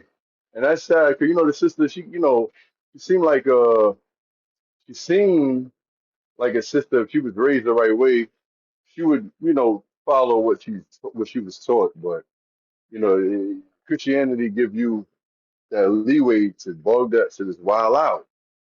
You know, you got the elephant man God that just got a whole bunch of arms and got the babies coming out looking like octopus. But these people do follow that culture. And like you said, all other nations got make believe gods. Like it's the imagination of somebody, and they just stick to it. But we got the one true God, and we just be trying to wing it. And we the ones that we keep getting we keep failing and having the horrible results. And we just hard headed, man. We got to stop it. What about it was one thing that I wanted to say before we move on to Rhino Face and Eli. Um, when damn, what was it? We were talking about toxicity. Okay, yeah. When the black love, meaning our people, black and Hispanic households, the black man is toxic when he's a simp. When he's a simp and allows his woman to just do whatever, when he ain't got no standard. He don't have no boundaries. He don't have no morality. No house rules. Nothing. He just let her do whatever. He worship the coochie. That's the Right. toxicity of our community. When the black woman that hate her father and hate herself gets with a man who she ultimately hates and just doesn't do what that man what is when you pick a man based on how he look, you toxic. You pick a man based on he got six cornrows, he got 6 feet of height, six pack, six figure, and whatever inches y'all looking for, nasty sisters. Yo, y'all toxic, man. Cause y'all gonna have this man baby. And y'all gonna have bitterness, resentment, and y'all ain't gonna raise that baby with love. Y'all gonna raise that baby with hatred. They're gonna, you look just like your damn daddy every time you whipping him. Right. Like, you know what I'm saying? So you gotta stop. We gotta stop. We gotta learn the wisdom of God and obey it. Because without that, we just toxic. But the black man ain't following God. 'Cause think about it. A black woman needs a strong man. But a lot of these women, especially if they don't submit themselves to God, even if they say they in the truth, they call their name like Yasser, Allah, Judith, it don't matter. If they not, if they don't understand, a lot of sisters learning that they Israel, but they don't understand the order. They don't understand the wisdom 100%, and they don't really know what they need to know, especially in Christianity. Um, if they don't understand the order, like, yo, the same way you obey that the man has to obey Christ to get the kingdom, the woman got to obey her man. That's in the truth to get the kingdom too, because that's what you was made for. You can't skip over him and say, oh, well, I'm just going to serve God. You serve God by serving your man. You can't neglect one duty and try to jump over it, and it don't work like that. It was another point that was made. Oh, damn, I just had it. There was another point that was made where jeez, hold on. I just had it. We're gonna move on to Eli and Rhino Face. We got Master on here as well. Oh, black man, a black woman. Damn, I just lost it that quick, man. But anyway, let's move on. Let's move on. It's all right. All right, so we got Rhino Face and Eli, but Master got the red ticket. So Let's see what he got to say. Go ahead, Master Shepherd. Thank you, brother Silva, and appreciate it that you guys give me this chance to introduce myself. Written my name there is Master Shepherd, but my original name is Isaac, and I'm a black man, so originally from Africa, but currently I live in Australia. The topic you guys are discussing is really important, especially to all the African descendants who are living in the West and who have long time disconnect from the culture. So most of these issue is related to generational trauma and the thing that the descendant of African went through all these years. Our society been in decline for the last six 6,000 years.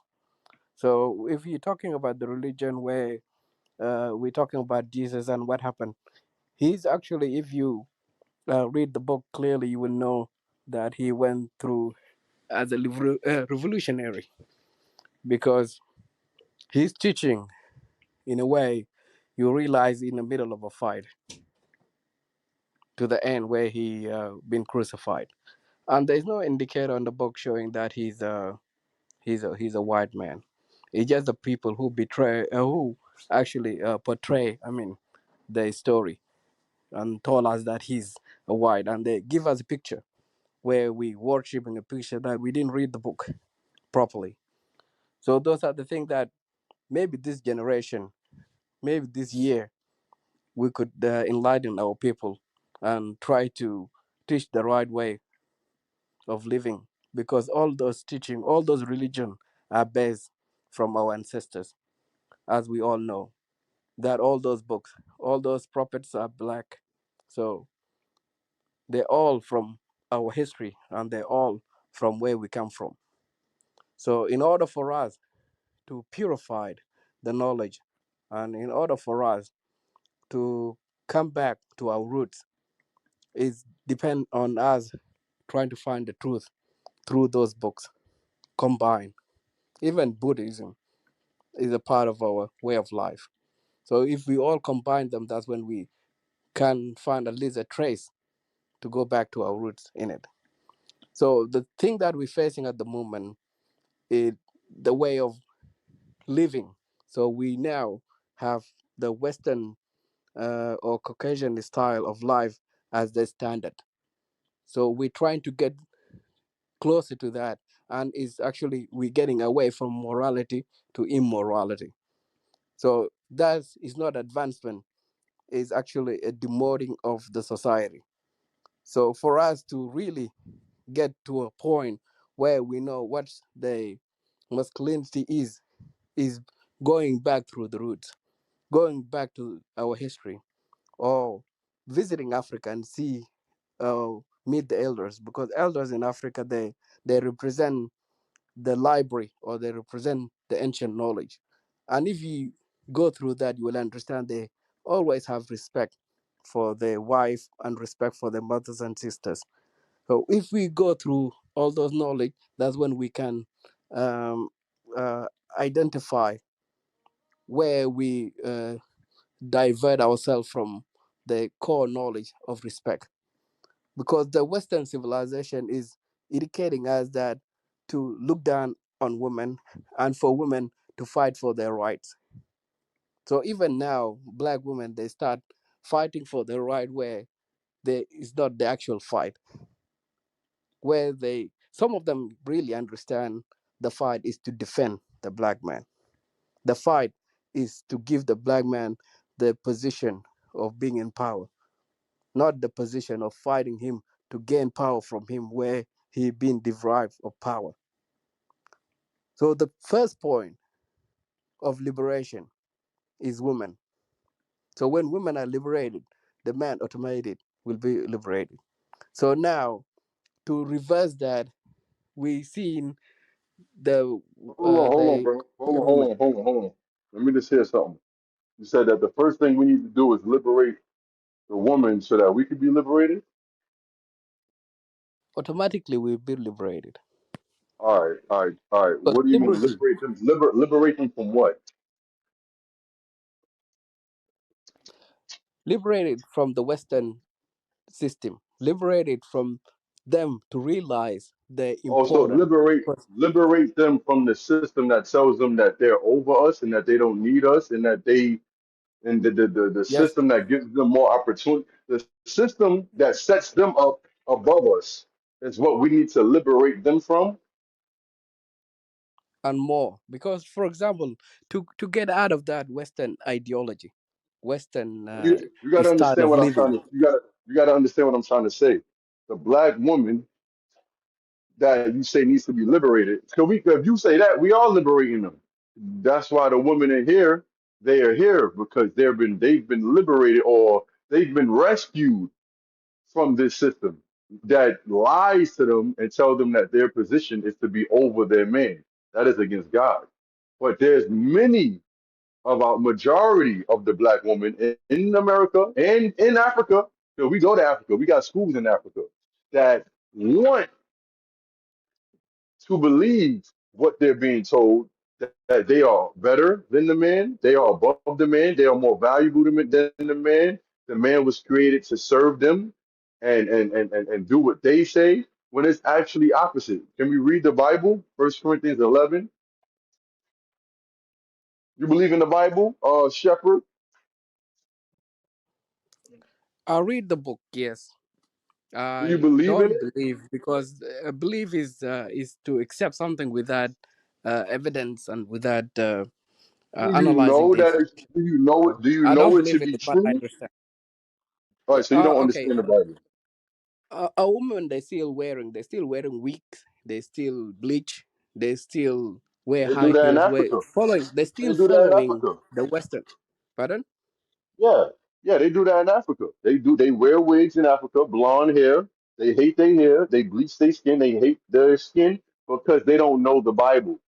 That's how you liberate the black woman, by showing her what the Bible says, that Christ is black, God is black, the angels are black. We are the children of God. That is the only way to offer them rescue. And a lot of them reject it because they love the lies that they're being taught. Can you read the Bible for me, Rita? Book of First I understand Corinthians, what you're chapter saying, but 11 and it's verse more to 3. that. But I would Come have you on. It's know more to that. It's not that the just only head of Bible. Is the way, Hold on, hold of on, hold on, life. hold on, Shepherd. Shepherd, listen to this. Read it. First Corinthians, chapter 11, verse 3.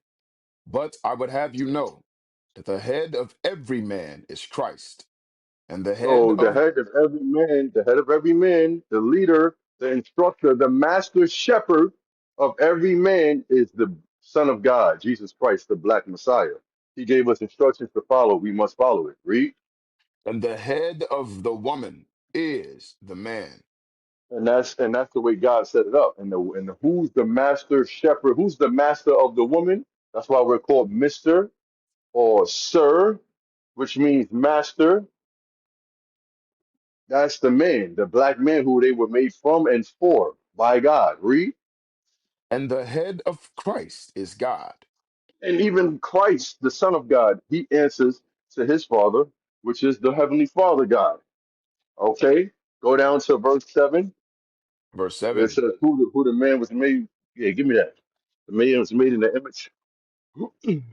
For a man indeed ought not to cover his head, for hmm as much as he is the image and glory of God, The black man is what? the image and glory of God. See, the problem in these black toxic relationships is that the women don't understand that. They don't believe that. They don't know that. Either they never heard that, or if they heard it, they don't believe it, or they might not understand it. One of the three. That's the problem. So you can't, a woman who don't understand that, she's not even ready for a man. And that's the symbology of the black man, dealing with women who don't recognize their value. Read, But the woman is the glory of the man. the woman is the glory of the man. The woman is made to bring glory to the man. Go ahead. For the man is not of the woman, The man didn't come from women. Read, but the woman of the man. So that's what woman means, from man. Woman was made from man for man. Woman came out of man. Read. Neither was the man created for the woman. And the what? Neither what? Neither was the man created for the woman. That's the witchcraft that's being propagated, pushed in society. That men were made for a woman, made to chase the woman, made to romance the woman and devote his life to the woman and impress the woman and seek validation from the woman. That's out of order. That's idolatry. That is breaking the very first commandment. Read.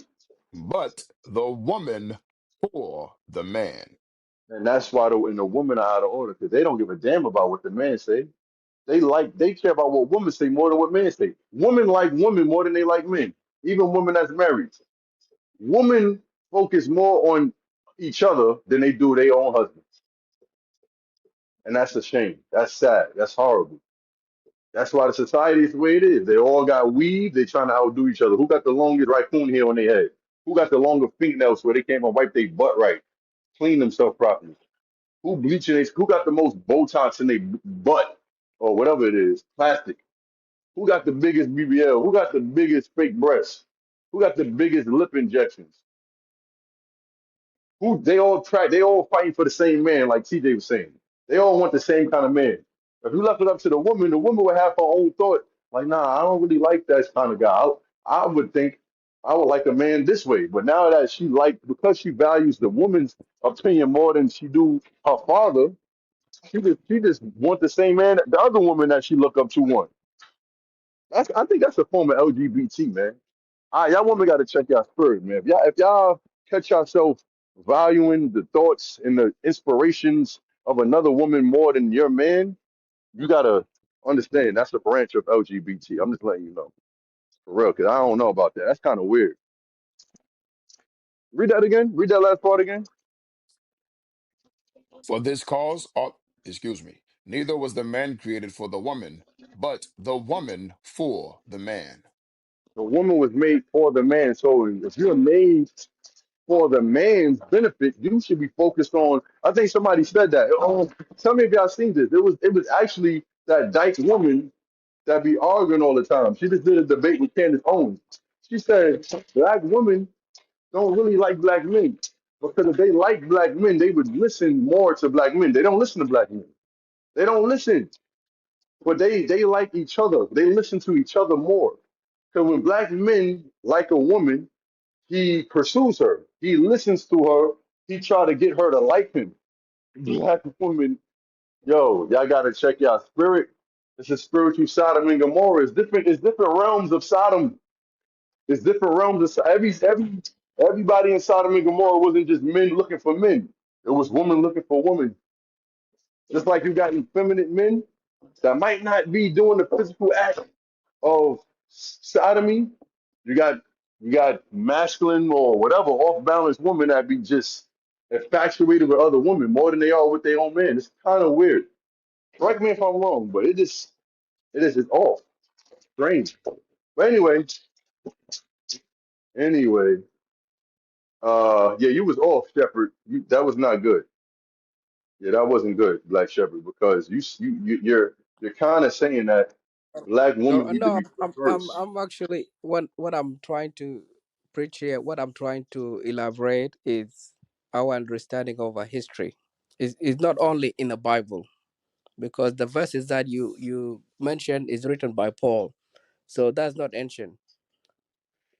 Oh, wait, wait, wait, But wait, if wait, you wait. read, that's Go to Genesis. Let's go to Genesis. If it's not ancient, let's go to the. Do you believe in Genesis? I know you're. I know I know you're. And I I know stated people. earlier. Yeah, but listen, I said, even yeah, Arabs, yeah. even Give me a minute. Give me Islam. a minute. Hold on, even Islam believe in this. Look at that. Genesis The three book, sixteen. the book of Genesis, chapter 3 and verse 16. Every organized nation or society believes in this, no matter what. Read. Unto the woman he said, I will greatly multiply thy sorrow and thy conception. Uh-huh. That's In sorrow postpartum. That's postpartum. After women have give birth sometimes, they be depressed. That's what God said. That's true. Read. In sorrow thou shalt bring forth children, The hormones be all over the place. Read. and thy desire shall be to thy husband. That's a law. That's what Paul is quoting. So I don't know what you're talking about. Paul, only thing he taught was the Old Testament.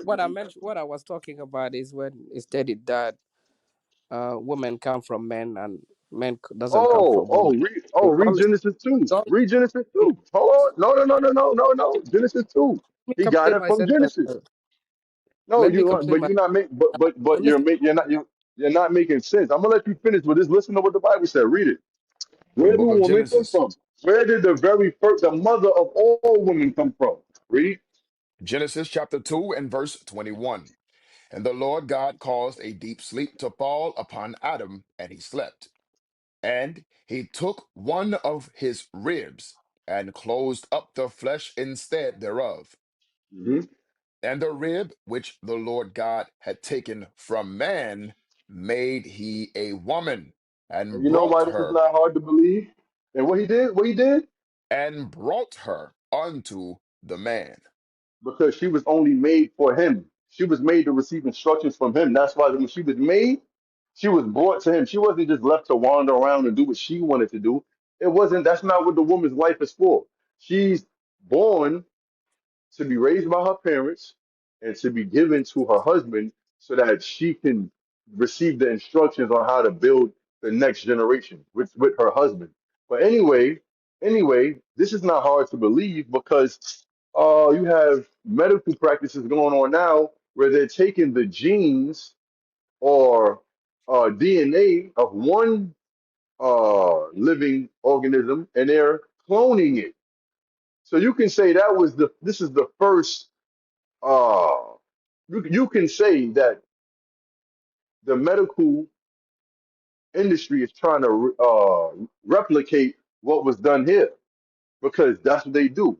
Uh, the DNA of Adam was taken from God, and He created a woman of His bone and of His flesh to receive instructions so she could be in one mind, to be one with Him. The same way they do with sheep or clone. What they be cloning? They clone Tyrone. What else? They be cloning stuff. So that's what it is. That's what happened. That's exactly what happened in the beginning of the Bible. She was made from the man, and anything else is idolatry. But go ahead, bro. What you've been mentioned is the creation of Eve. That's the mother of all women. That's the mother of If all you women. And that, yeah, go back to creation of human, yeah, that's when they humans. create That's humans. them too, go back to Genesis. Go back to Genesis. Okay, we in Genesis now. Either way, the sperm comes out of the man and gets planted. The seed of life is comes out of the testicles of man and it gets planted into the uterus, which is you can say the bodily soil of the woman, and then it springs up into a what? Fruit of man. That's what it is. It all comes from men. Men and women come from men. The children come from the man. They are planted into the woman. So that's science. That's regular, basic, common sense.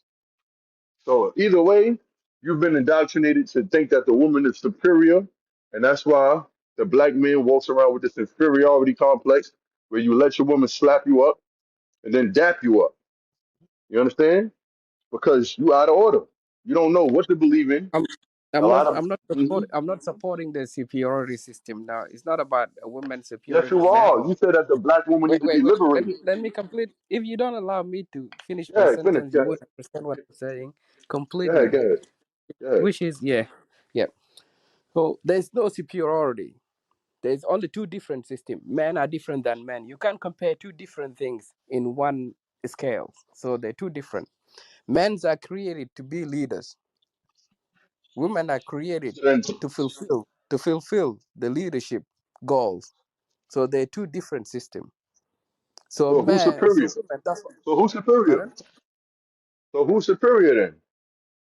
If you got to go to if you got to go to work to take orders from your boss so you can get paid, who's superior? You don't go by the system of superiority because they're not the same thing. Uh, you know that right there is the reason They're why not the black same women don't thing. respect. That's the reason why black women be slapping black men up because you scared to just say that the black man. The Bible just said that the man is not made for the woman, but the woman is made. If the woman was made for the man, that means that the man is superior. But you scared to say it, and that's why black women don't respect men like you because you can't speak plainly. Just say what it is, and that's the problem with the. That's what makes black relationships toxic because of soft black men that don't want to offend women because of their vagina. That's what it is. Because they have a vagina, you don't want to offend them. So you walk over you tiptoe around the truth because you don't want to hurt their feelings. That's weak. That's weak. Come on, bro. A strong person doesn't judge people by their strength, saying that you're weak or you're strong. You judge them with the influence. As a man Brother, of power, you don't go slapping women to show your power. You no, show I your didn't say nothing power. about slapping a woman. I didn't say nothing about Wait, wait, slapping. wait, So wait, don't wait. mix it. I know, but look, but I'm You gonna show let you your finish. power. But don't You don't show. say don't say nothing about slapping because I never said nothing about slapping. I said women be slapping men like you because you are afraid to tell them the truth and put them in their place. That's what I said. I ain't say about nothing about us slapping women. We don't you don't gotta you don't gotta do that. You set your boundaries and you respect yourself and you just push your standard of the way the relationship is supposed to go. If it don't go the way you want it, then she can't. What is she there for? Men You like understand? me that were respected by women because we master shepherd. Wait, say it We again. are the people who, because we are master shepherd. All You right, but if don't you a go master by shepherd, that means leading. you got to When you lead them leading, right. That means you got to lead when them you lead right. them right, when you lead them right, they will follow you. They won't fight you because they will understand what mission you on. Okay, A woman okay. So that you how you live lead the with black woman right? as a How wife you or lead the black woman girlfriend. right? Wait, let me finish. Let me finish, brother. A woman that you leading from a girlfriend to a partner or wife, they will understand your mission in life. So they will fall in love with you not by lust. They will fall in love with you because you're a man of a mission, a man that have That sounds sweet. something to do in their life, and That then sounds sweet. they support That sounds you beautiful. to to complete your mission. All right. All That's right. Number why one. Number one. If you got a girlfriend, you're already leading I wrong. You're leading her into whoredom. There's no such thing as a girlfriend. Read that in Deuteronomy 23:17, and I'm gonna give it back to you. I want you to hear what the Bible says. Read Deuteronomy 23:17 about the girlfriend. Book of Deuteronomy, chapter 23 and verse 17. There shall be no whore of the daughters of Israel, You see nor a that? You see that? Go ahead. nor a sodomite of the sons of Israel. So God is explaining amongst the black and Hispanic community, there shall be no whore. Another word for a whore is a girlfriend. You there's a could just, difference yeah, between a because girlfriend. There's a difference between a girlfriend and a hoe. no, it ain't. Read Hebrews A 13 and hoe 4. is It ain't. somebody There's no, is where do you read somebody about girlfriend in engaging. the Bible? Wait. When you talk about A hoe engaged, is somebody who is engaging in intercourse. A girlfriend is somebody that is promised to someone so that they can have a relationship together, like somebody do in a people have courtship. do people have sex with their It girlfriend? depends. It depends. Do It people have depends on sex the with their courtship. girlfriend? For Do the people have man, sex with their I girlfriend? can I Do just people quick have sex you? with their girlfriend? not everyone. Bruh. All All right. right, so she ain't look, when people say girlfriend, they mean a girl that they talking to and they having sex. You talk about a fiance or your wife to be that you never slept with, you just getting to know her mentally and spiritually, that's another story. But a girlfriend is a woman that's having sex with a boy or whatever that she likes. That's his girlfriend. He's her boyfriend. That is whoredom. That is against the Bible. Read that. Is that a definition The and book of dictionary? Hebrews, the book of Come on. Hebrews, chapter 13 and verse 4. Marriage is honorable in all. No, And the boyfriend and girlfriend.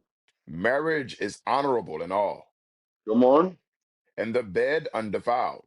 Whatever you do, whenever you having sex with your wife, as long as you're not breaking the laws of uncleanness, you good. Read. But whoremongers and adulterers God will Whoremongers and judge. adulterers is boyfriend and girlfriend. Sneaky links. People commit adultery on their wife. Women commit adultery with their on their husband. Leviticus 19:29. You allowing your daughter to have a boyfriend is whoredom. A mother or father allowing their son to have a girlfriend is whoredom. Read that. Leviticus chapter 19, verse 29. Do not prostitute thy daughter to cause her to be a whore. What's boyfriend and girlfriend? What the Bible say about that? Do not prostitute thy daughter to cause her to be a whore. When you let your daughter or you take somebody else's daughter and make her your girlfriend and you start kissing and hugging and touching on her, you making her a whore. Because that ain't supposed to be happening. That ain't for it only that's for married people. Sexual intercourse is for married people. But this Yeah, society, you actually confusing the definition. The definition of a girlfriend is a person, regularly female companion with whom they have romantic or sexual relationship, right? exactly, that's whoredom. What the hell is wrong with Wait, you? wait, or. So if you go for definition of romantic, what does that mean? Bro, don't play with me, bro. I ain't playing with you. So, Hey, we're not here to play all games, right, bro. Don't do okay. that. Hey, Oh, Come does on. he think Yes, sir. does he think having girlfriends and boyfriends is biblical, or he just He's trying to say he said that the way the problem is in the Western because he in Africa. He said we got to liberate the black woman so we could be liberated. So he believes that the black woman not? basically you got to deal. Yeah, you got to deal with him. all right. The mother of Jesus wasn't married, right, at the time? You said the mother of Jesus wasn't married. Yeah, Yeah, he called her wife. he's not. He wasn't married, right? It said, take your wife. He's not a wife. They didn't take her to church. They didn't say anything to do with they have In the Bible, the angel relationship as calls a husband and wife. No, Bible does the angel call Mary Joseph's wife? Yes or no?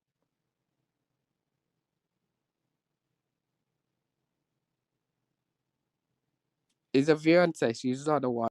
In the Bible, does the angel call Mary his fiance, girlfriend, or wife?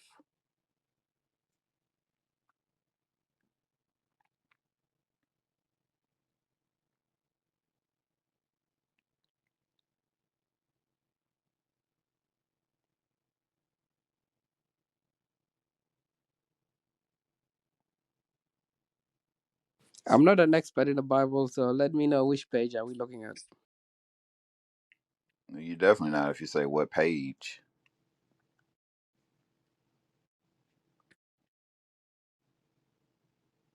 So you don't know. You're gonna bring up the Bible, and then when I ask a question about the Bible, now you're not an expert. And don't bring up the Bible then. It's like me talking about math. You say, "Well, what's 2 plus 2?" And I go, "Well, I'm really not an expert." If you want to talk about addition, Are you an expert?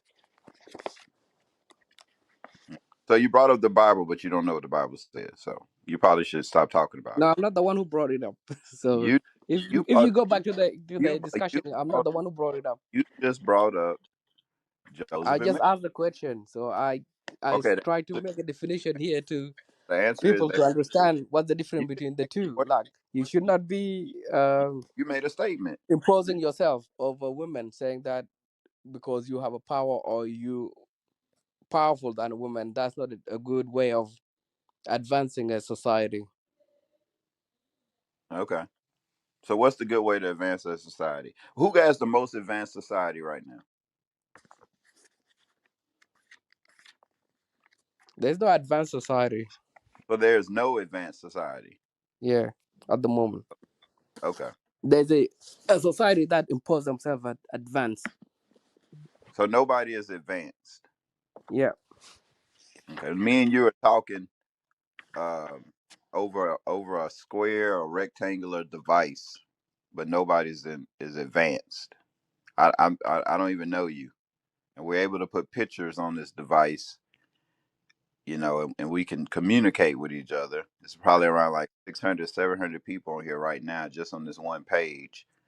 But there's no advanced society. yeah. I don't know. How does this make sense?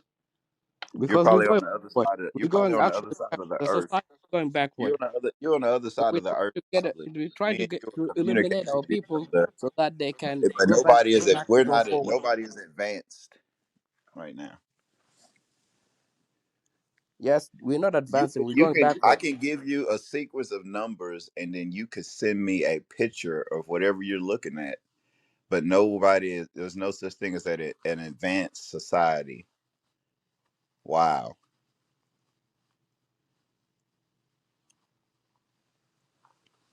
that's At, amazing. at the moment, the society is going backward. That's what I'm trying to tell you. Nah, nobody's We're advanced. not going forward. I got to Especially start a now, fire, y'all. we're reading a 2,000-year-old book, right? I got to start a fire, y'all, with wood outside, with cotton and flint, because nobody's advanced. Don't confuse the technology with advancement. So technology is not advancement. What definition of advancement are you going to use then? We're going backward as the way now our society is going. We're going backwards. You mean Yes. when we have something on our Like computer, now, on our till now, phone, we where don't we even can know how just pyramid is being built. we can ask a question, We really don't know how the pyramid is being built. So are you right? telling me we actually advancing? We don't, yeah, because who We wants to we live in a pyramid? we haven't even gone to You want to different go live in you want galaxy. to go live in a Are you telling me we're pyramid? advancing? We have things that's far more advanced than a pyramid. Now we have society that We don't have to live in a getting pyramid. getting We men to don't we marry don't we men, don't getting women bury to marry people. women, We and you don't call that bury advancement? people. We Wait, don't let when me let people me tell you. die, Let, we let, don't let me bury their complete. slaves with them in a pyramid anymore, so they can die and be in the And afterworld. now we discuss We have the moved role. far beyond that. If Now we we're were still discussing the living in role. pyramids, I'm pretty sure we would figure out the pyramids. All We right, don't need to all figure right, out the pyramids because we don't need to live that way no more. We all don't right. have pharaohs anymore. We don't believe in going to Ra and crossing over the river. The old man come on the little raft, and swims us across to the moon. We don't believe in that stuff. All right. Okay. We're trying to now My house is inform, better than a pyramid. I promise you. we're informing I our got AC. society to I can hit a realize the button role and of. cool Wait, air give comes me a out minute. of Give a me a minute. vent. We we When I use we. the bathroom, I hit a button and it flushes it out somewhere. It's far more advanced than a pyramid, sir. That means you don't know pyramid. Maybe you need to visit one. I'm good.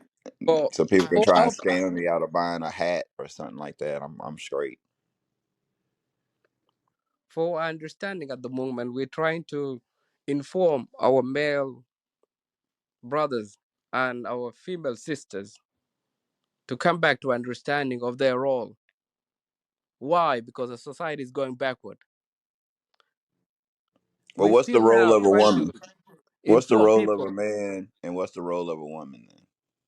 I defined it earlier. If you listen to my speech earlier, Well, I just got here. I didn't listen to your speech. That's why I asked you. If I knew what you said, I wouldn't ask you the question twice. well, I think let someone else explain it to you. Okay. All right. So we don't know the roles.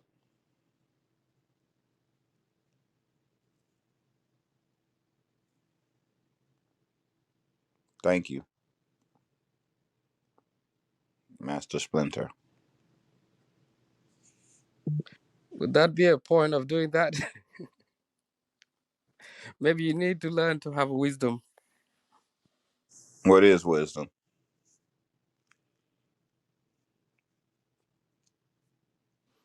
Go and read in dictionary and then come back. I'll come and talk to you a bit more. So the definition I was talking about earlier is that Men are created to be leaders. Women are created to help the leader to achieve their objective or achieve their role. I thought you said the And women when need to when be when we liberated. miss, okay, you talk, I'll listen. Okay. I thought you said women need to be liberated. Now you're saying that the men's supposed to be the leaders and the women's supposed to help the leader. I don't. It's like you're saying something. I don't know. Silver, am I crazy or is he about to I get think some? if You you wait, said you was gonna listen. You said you was gonna listen. You follow your own rules. you asking question.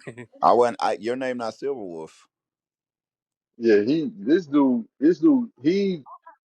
he don't believe in authority. He don't believe in order when it comes to. He believes in it at the workplace. He believes in it everywhere else. But he's saying that men are supposed to be leaders. But he said, "Yo, but you not superior though. Like Yeah, he said women we're are. equal. Yeah, like what the hell I is mean, wrong with this guy?" equal. Like they have blood in their body. Like the word equal. I guess we have to define what equal means. I mean, they're not made the All right, same. let me Their explain to you their one more their time. bones their bone structure isn't the What same. they're not equal They for don't put on is that muscle the they're same two way. different. Our brains are different. I mean, they have different parts than us. Their hormone structure, estrogen, testosterone, everything is all different. So we wouldn't be equal on a biological standpoint. We don't think the same. We're not as strong. Don't have the same physical strength levels. I don't understand equal. Even our hips, when you go to something even simple as bending over or squatting, we're not the same. Like, I don't understand equal.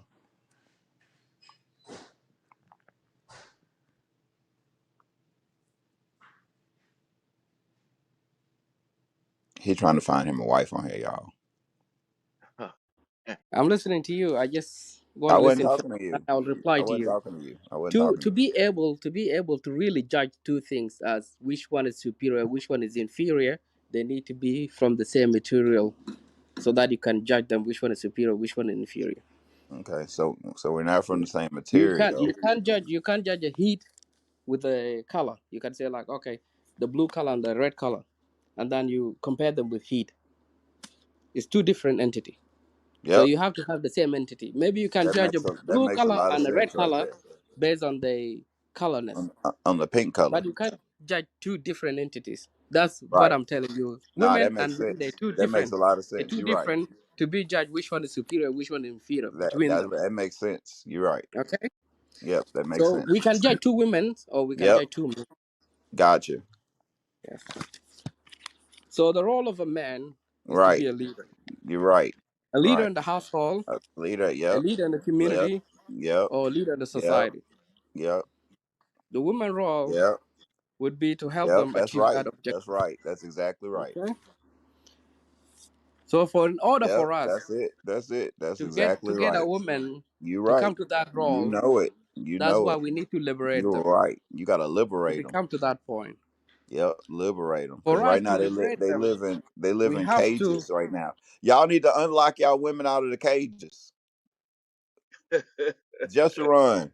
Go open Yes, that cage and let the woman out of the cage. What are you doing? yes, sir. I'm going to right now. Go Hold on. unlock her out of the cage because she don't know. She can't liberation. breathe. Liberation She is can't a go to mentally is a school. mental She liberation can't think for from the herself. mental You chain know what I'm saying? He got to keep from the taking her to the society. bathroom. Just run. Shame on you for taking the woman to the bathroom because she ain't liberated. I don't understand. You got to change her bedding and stuff. It's a shame. What kind of people are y'all, I'll try better, sir. It won't happen again. baby? Hey, unlock yourself out of your cage. You're liberated now. But you only let me come out 30 minutes a day. Well, you get 45 minutes today. Thank you. Thank you, sir. Yeah, when your master gives you something, you take it. Thank you, sir. All right.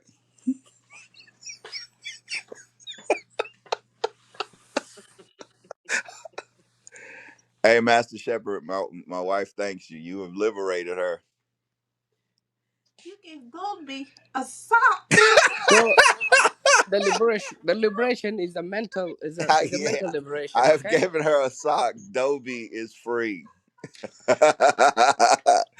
Dobie is free. So in order for you to fish in the Bible the role of I'm a woman sorry. I'm versus sorry. man, the first of all need to have a mental liberation A of the mental society. liberation. All right. Yes. So what's wrong with the So women's mental right now? We got to fix this. We're fixing this today. What's wrong with women's mentality? Because you're saying that something is wrong with women's mental situation. So what's wrong with it? not only women, men mental, but because we're Well, talking okay. about Well, women, we that's going why which one we we gonna do focus on first? The women. men or the women? We said we got to liberate the women. So You let's can deal with the choose. women. All right, deal with the women. Bae, something wrong with your mentality. We about to fix it. Should I stop thinking? We stop thinking right now because it could be wrong. All right, we're gonna fix it.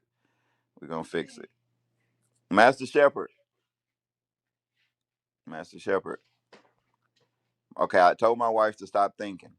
So, um, okay. So what we got to do? We got to fix it. I think with this argument, we're not going to go anywhere. We don't listen to each other. I am listening to All right. I you. think I'll leave it to you then. You go ahead. I'm trying. I'm trying to help. I'm trying to help. I'm letting you use, my how. Well, he left. Babe, he left. Son, What? What do you say? son, You don't have to talk to me like that no more. You're liberated. where do I go? What do I do? I don't know. The guy left to give you direction. He left. Oh, does does he have a wife? I don't know. He probably don't. I'm gonna get his email address. Oh no, we can't use email because we're not advanced, technologically advanced. I would like to speak to his wife. Okay. Thank you, sir. I don't know if we're gonna She use. knows what to do. Yeah, she's He's not. liberated her, so I cannot talk to him. I need to talk to her. Yes, Thank you, yes, sir. yes. We would. Hey, get your wife on here because she's liberated, and we need her to talk to my unliberated wife. But I already told her to stop thinking because you said there's something wrong with women's minds right now. So can we? I don't know what to do now. I don't know what to do. Do I tell my wife to start thinking again, or do I gotta wait for him to come back?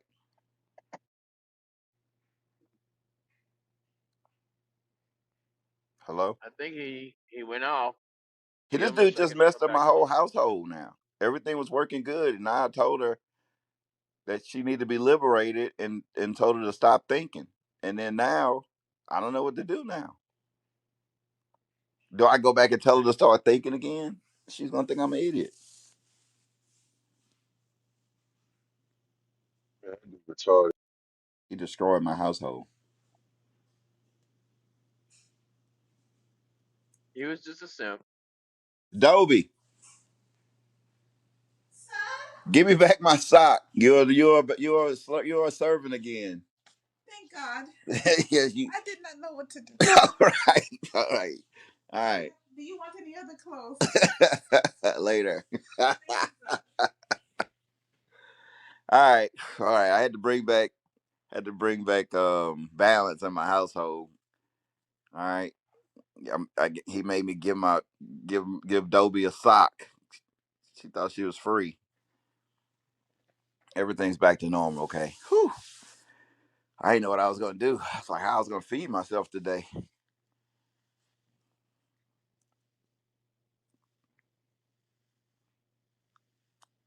All right, we're back. We're back. We're back. Man, Jeremy, that was How was? crazy. Yeah, man. He, that thing shocked him. He like, oh my God, I sound stupid. Yeah, you sound stupid, man. You don't got no woman. He said That we got was to that was liberate the woman. I was like, liberate her? Like, what? She ain't liberated yet. I asked him to liberate them from what? He didn't answer me. I'm like, from what? Like this society puts them above us. it's just the mindset.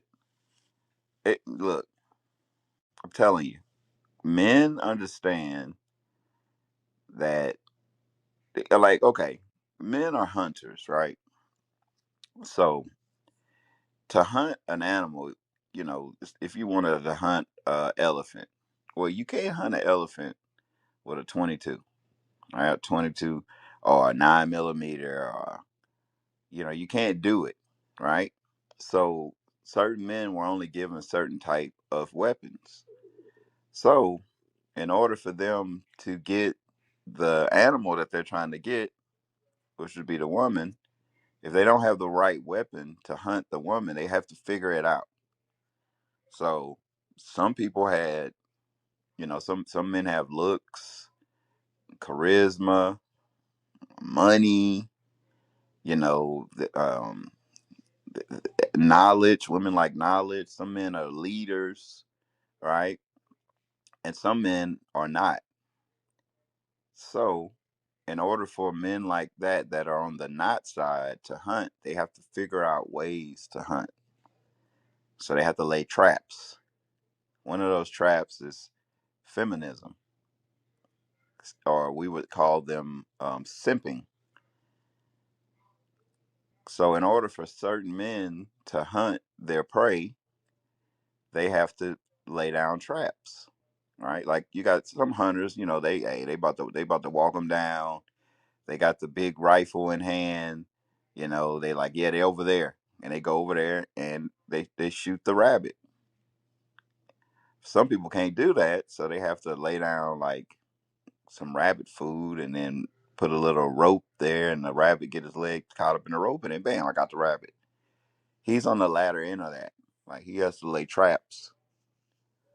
So one of his traps is, hey, we need to liberate women. You need to be free. And the woman's like, yeah, yeah. Here's my number. Call me. So that's all that is. It's a new episode of Dirty Mackin. Yeah, those who can't simp. Oh man, that's it. That's a shirt. That's a shirt. Mama Jew, what's up? That's a shirt. That's a shirt. Those who can't simp. And the reason I say rabbit today, because they had a rabbit outside in the garden. And I went outside and I couldn't, I missed. And the little rabbit just ran off. And I just was looking at it like it's gonna keep eating our vegetables. Y'all don't feed it dandelions? We used to have a rabbit when I was young. No, you don't want the rabbit to eat your food. No, the dandelion. Dandelions is medicine. Oh, okay. Yeah, I drink, man. Dandelion tea is great. You never had dandelion tea? No, I haven't. No, I Uh haven't. huh. See, So you, see. what is it for? A sore throat? Why you gotta ask me all these questions?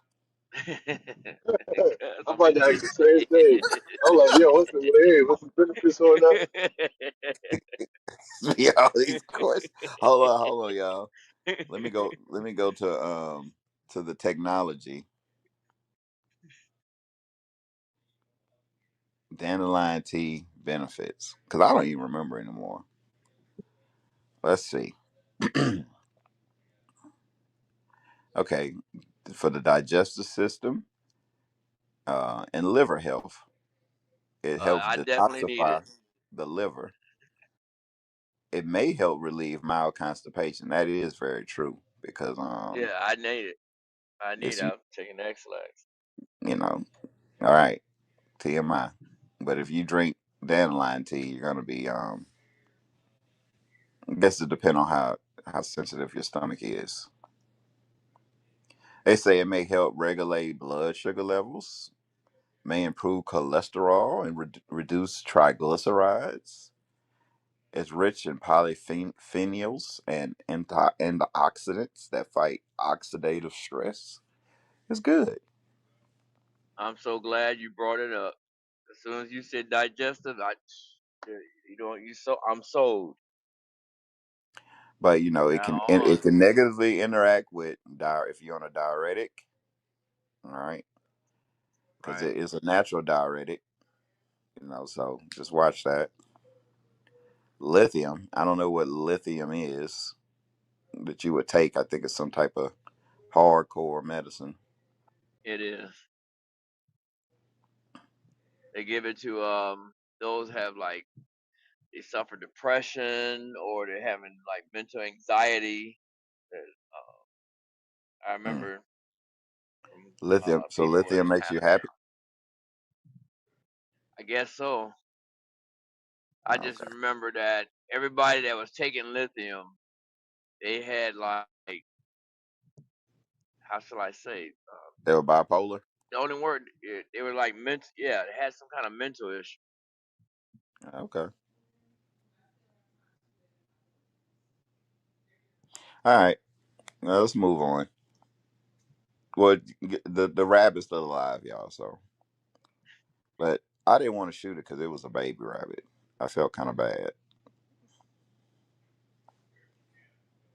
but it was living under the cantaloupe vine, and if it would have ate the cantaloupe, I would have been mad too. Well, we got Diana up here. Mm. Did we talk to Jay? Or is he read or something? No, we I didn't didn't speak to hear you, Jay. sir. We didn't speak to Jay, but yeah, Diana got the red tag. Well, Okay, however you want to do it. she understands what fools say. Dang, we should have kept that dude on the stage. She could have translated. Oh, she understands? Oh, shoot. Diana, what's going on, Diana? I just know one thing: you never make me stay, so keep your weight off of me.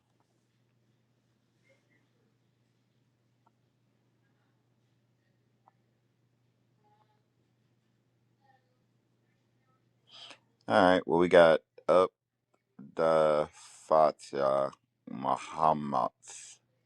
Yes. How are you? I'm good. Where are you from? I'm from Somalia. You from where? Somalia. Somalia, Yes. Where are you? America. Yes. Yes. How are you feeling today? Well, I tried to shoot a rabbit and I missed, so I feel a little Yes. down. Okay. What about you? How you feel? Yeah. Try again. I will. Where? So what's up?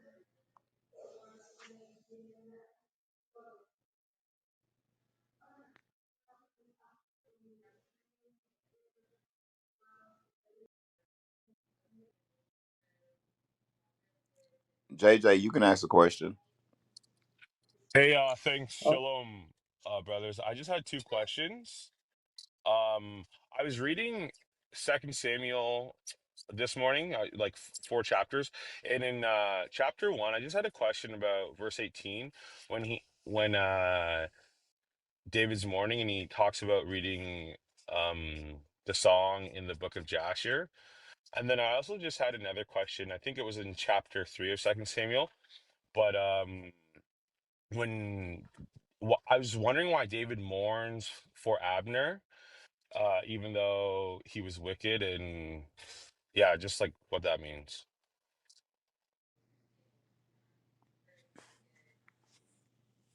Oh, well, there is a book of Jasher. We just don't have it. Um, so yes, there is a book of Jasher.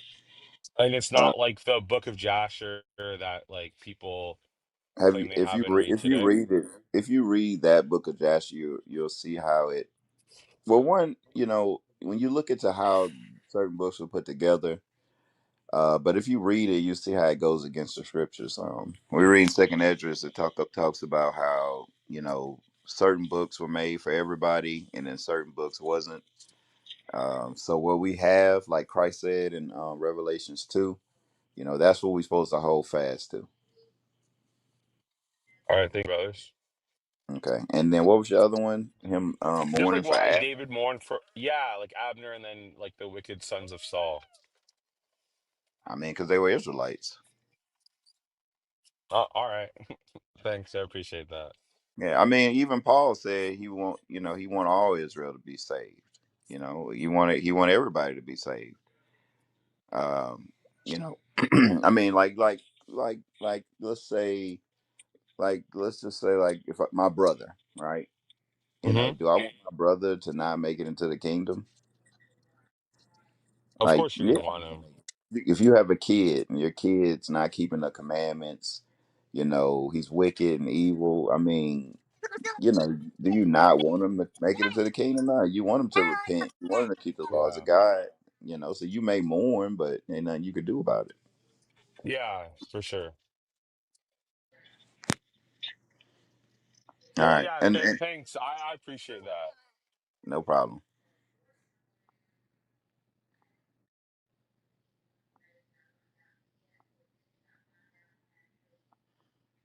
Silver Wolf.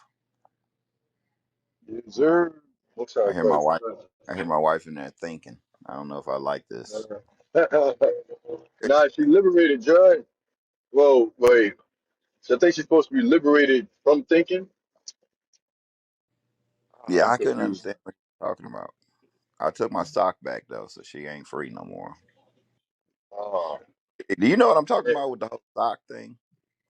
No, I don't. I was getting ready to ask you that. Hey, Y'all, What does that y'all didn't watch Harry Potter. mean? Okay. oh, nah. Like, so in Harry Potter, they had these little elves, right? And they were like slaves. And so one of them was named Dobie, and he was a little slave, right? And so the elves did whatever you told them to do.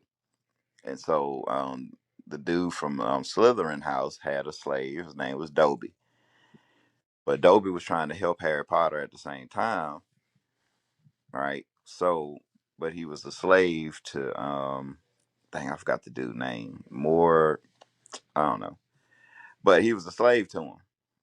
So what happened was, is that if you to free the slave, you have to give them an article of clothing. And so Harry Potter tricked them by putting, no, it's not Voldemort. Harry Potter tricked them by putting an article of clothing in this book, and then when his master gave him the book, it had a sock in there, and Dobie's like, "You've given me a sock. My master has given me clothes. Dobie is free." So that's how Dobie became free. I know, y'all. I'm a nerd. My wife made me watch, I like it. I like it. Okay. Yeah, that's some good stuff right there. That's some so good he stuff became right free. Matter of fact, shout out to Dobie. About to change my picture. About to be Dobie for the day because Dobie is free.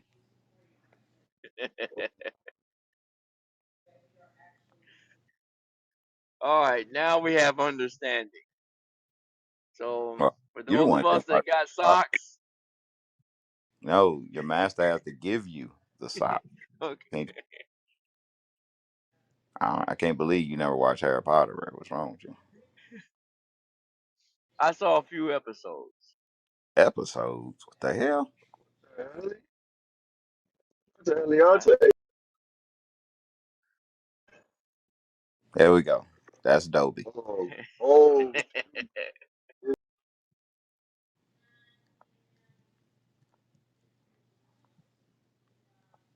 He's free now. He's free now. Yeah. Don't pay me no attention, y'all. I'm crazy.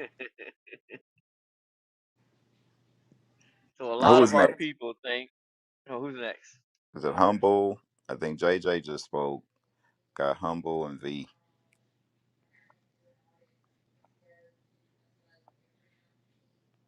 humble. It's your first time. Shalom. It's not my first time being on the chat. Let's see what Humble got to say. What's going on? What do you think about the topic? Is black love toxic? I'm gonna say it can be, depending on who a person decides to be with. Um, like I can use myself for an example. Like um a f- like a few years back, I just like that because I seen Shikari. I was aggressive like her all over a conversation, and my lord, he wanted to calm me down. Basically, he how they described earlier on in the chat, how to, you can be hitting your a woman can be hitting her man, and he'll hold her and stop her. And so that had happened to me, and in my head I'm like, oh no, nobody put their hands on me. My mom and my dad didn't raise no punk. And so I caught myself continuing to swing on my husband. And I even came, like, he did push me back or throw me, so I would stop coming after him, but I wouldn't stop. And so he went outside. He said, you need to calm down, and I didn't. um this is embarrassing to say, but I did come at him with the, I'll just say, a weapon. And he did hit me. And in that process I lost a tooth. But after um I got up, I was like, you know what, I'm not even mad, because I should have stopped, and I knew better at the time. But um over time, just watching classes and keeping the laws, from that I just learned not to put my hands on my husband at all. But yeah, that's what I got.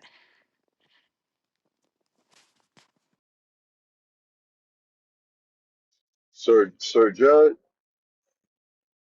Sir Jeshurun. It's Yes, sir. I'm still here. okay. So uh yeah. So I guess this is like in the beginning when you first was learning, you and your husband, or before y'all learned the truth, Sister Yeah, Humble. yeah.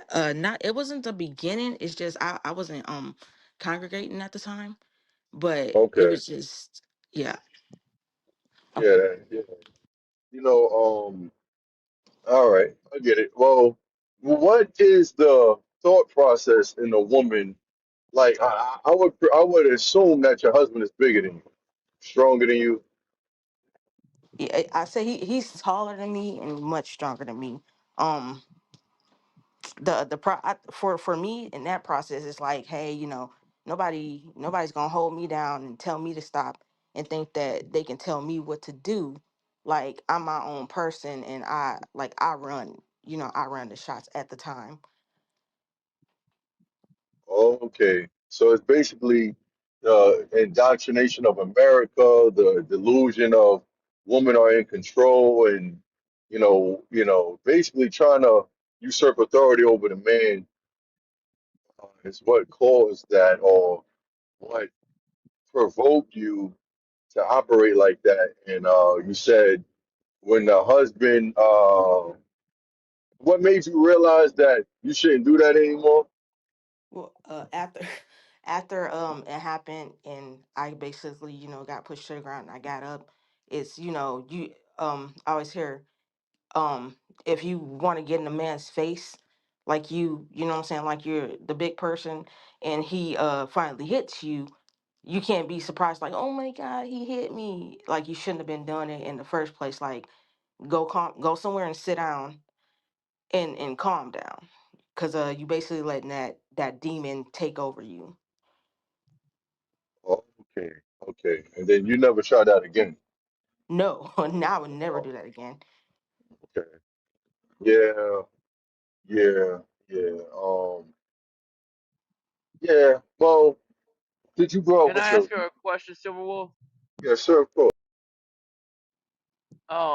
Yeah, because I'm just curious because I know great many of our sisters have this mindset, and I heard you mention that demon. what was the and I heard you say that your mother and father didn't raise no punk. But Yes. my question is, why would you? I'm just want to get the mindset because I really want to understand.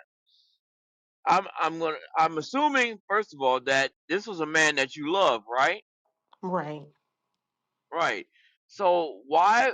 Because and I hear this in a lot of sisters. Why? What was your mindset that made you want to even challenge the man, knowing that the woman is the weaker vessel? I honestly, so years prior to that incident, um, well, because we were together since like high school, um, I always, every time I get mad, I would swing at him if he made me mad. So in my head at the time, I'm like, oh, okay, he's not gonna do anything. He's just gonna stand there and take it. So yeah, from all those other times, and so he probably was like fed up, like, hey, I'm tired of you swinging on me. I don't appreciate that. Would you say that this mindset, which is common, which we see and even in movies, would you say that it's the woman trying to usurp the man's authority? Would you say that? Yes, I'll say that. Okay. Because I asked the woman that I'm trying to prove, and I was showing her some scripture, and I wanted to ask her because I definitely, before I get with any woman or wife, I gotta understand. I gotta make sure my what to be wife understands. There's a part of every single woman that wants to usurp the authority of the man. We see that all the way back in Genesis. Would you agree with that? Yes. Okay, that's all I got there, Silver Wolf.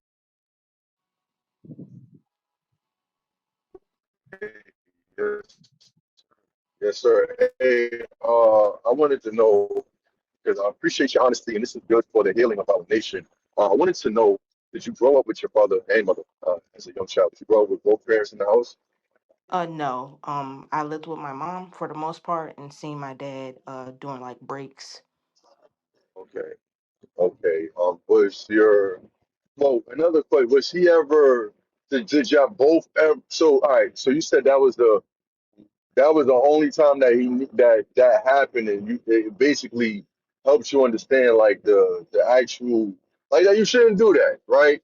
Right. And you said along with learning the Bible and knowing that the scriptures also tell the woman to not do that.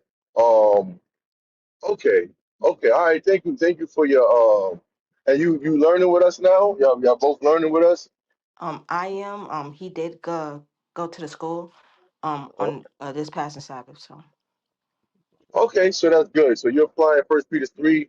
Just be the example, because we need real sisters around us that, don't act like they don't come from this Babylonian confusion that we all come from, and that can show the conversion and the power of the laws of God, where you come from one way and then you see the results of applying God's laws, and it's like, yo, yeah, I ain't doing that no more. I follow God's laws. I used to be this way, but now that can help a lot of other women who might not know what you know or came to the understanding that you come to, that still might be in that mindset, because now you be able to reach them like, yo, sis, I know you think because he never knocked you out before, that you could just keep doing this, but look, that ain't the right way to go. You have a demon on you that you're trying to usurp authority that you don't have over your man, and he's just being patient. He's being very long suffering. And all right, let me ask you a question. Do you think that your behavior was toxic? I'm gonna say yes. I think I've done a lot of mistreating of my husband back then. Do you think he should have stayed with you for all that time that you was? Do you think it would have been right for him to just the first time you did it, just call the police on you and just never talk to you again? Yes, I Would he think that was would he have been wrong for doing that? no, because I basically started it. So it's just a worthy judgment or punishment. Now you're an honest sister. I appreciate you, sis, and I pray, sis, you grow strong in the spirit, and you and your husband, and you just continue to be a good example. Don't argue with him. Just do what he tell you to do. That man love you, right? Right. He ain't telling you to to do nothing illegal, do nothing evil, nothing like that, right? Right. All right, just listen to your husband, sis, and he got your back. Just do what he tell you to do, so you can make his life easy, so he can do the things that make your life easy. You know. Oh yeah. And then from there, you just keep giving glory to the Lord. Like if He asks you, like, yo, why you doing this? Why you doing all this? Like, yo, the Lord, what I'm learning, it tells me to be this way towards you. So, you my head. You just give the glory to the Lord, and it's going to bring attention to it's going to make him want to learn more. That's what First Peter 3. Let's read that real quick before we get to my sister V and then sister Zahara. I appreciate you, sis. Praise God. First Peter chapter 3 and verse 1. Likewise, ye wives, be in subjection to your own husbands, that if any obey not the word, they also may without the word be won by the conversation of the wives, while they behold your chaste Right. conversation. Because you're not going to, because a lot of times when sisters mess up, they start learning a few scriptures before their husband, and they think and what happened, it's a test, and they don't understand that Satan is lining them up because you learning this, and you should have heard the scripture that says the woman shall not usurp authority over the man. So that goes into even with the Bible. You're understanding that you learn that. It don't make you over your husband.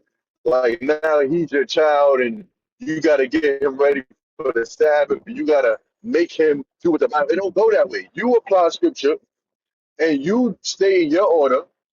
You know, as long as he ain't telling you to cook him some pork or put on pants and or do it or roll him a blunt. You good. Do the right thing. Whatever's lawful that he's telling you to do. What Judith said, she said, I will do it swiftly and it will be my joy until the day of my death. That's the spirit you're supposed to have. Just do what your husband say. And he going to be like, whoa, I don't, you know what? You don't really find that much black women that just do what their husband say without going back and forth. So where are you learning this from? Let me get around these. Let me see what you learning. And that's usually what happens. But women think, oh, now is my time to usurp authority. Nigga, you don't know the Bible. Let me tell you something about yourself. You wicked Negro. And that's where you're like, I don't want to hear that. I'm not going to that school. I ain't going there. That's why black men left the church. You doing the same thing that make black men leave the black church. You usurping your authority, trying to make him do something because you got the Bible, because you heard some precepts. You all. I'm not talking to you, Sister Humble. But all praises. Let's get to Sister V because she got to go. I know you got a question, but I want to get to Sister Zahara too. Yeah, Sister V. Okay, shalom, most high and Christ bless. So I don't know if you were on earlier, but I had asked about the dynamic or cognitive dissonance, pertaining to Esau and how we're supposed to feel about him, because Yeah, the Lord hates him, but we're not supposed to hate him. We damn sure don't love him. So but we're supposed to live peaceably with him, and all the while we're being living under oppression. You get what I'm saying? So, I and got this you is with two from the scriptures. Lord. I So, got you with two scriptures. Get that okay, in Romans 13 and 1. And then we're going to go to Sirach 12 and 10.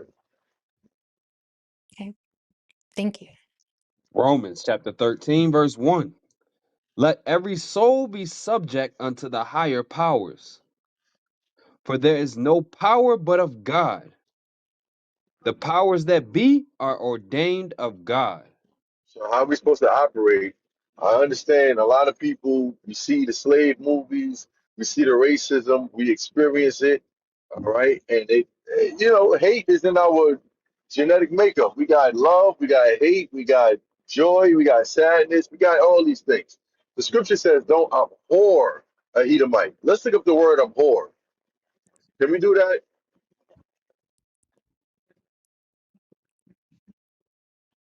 Abhor. Abhor, definition. Regard with disgust and hatred. Uh-huh. Similar.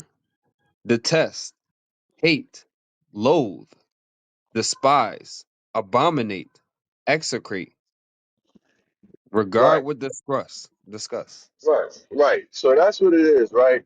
We gotta respect the authority that's set up on the earth by God as He uses these people. But read Sirach 12 and 10. Sirach chapter 12, verse 10. And that's what Never. that's what the authoritative figures. That's what the police, the government.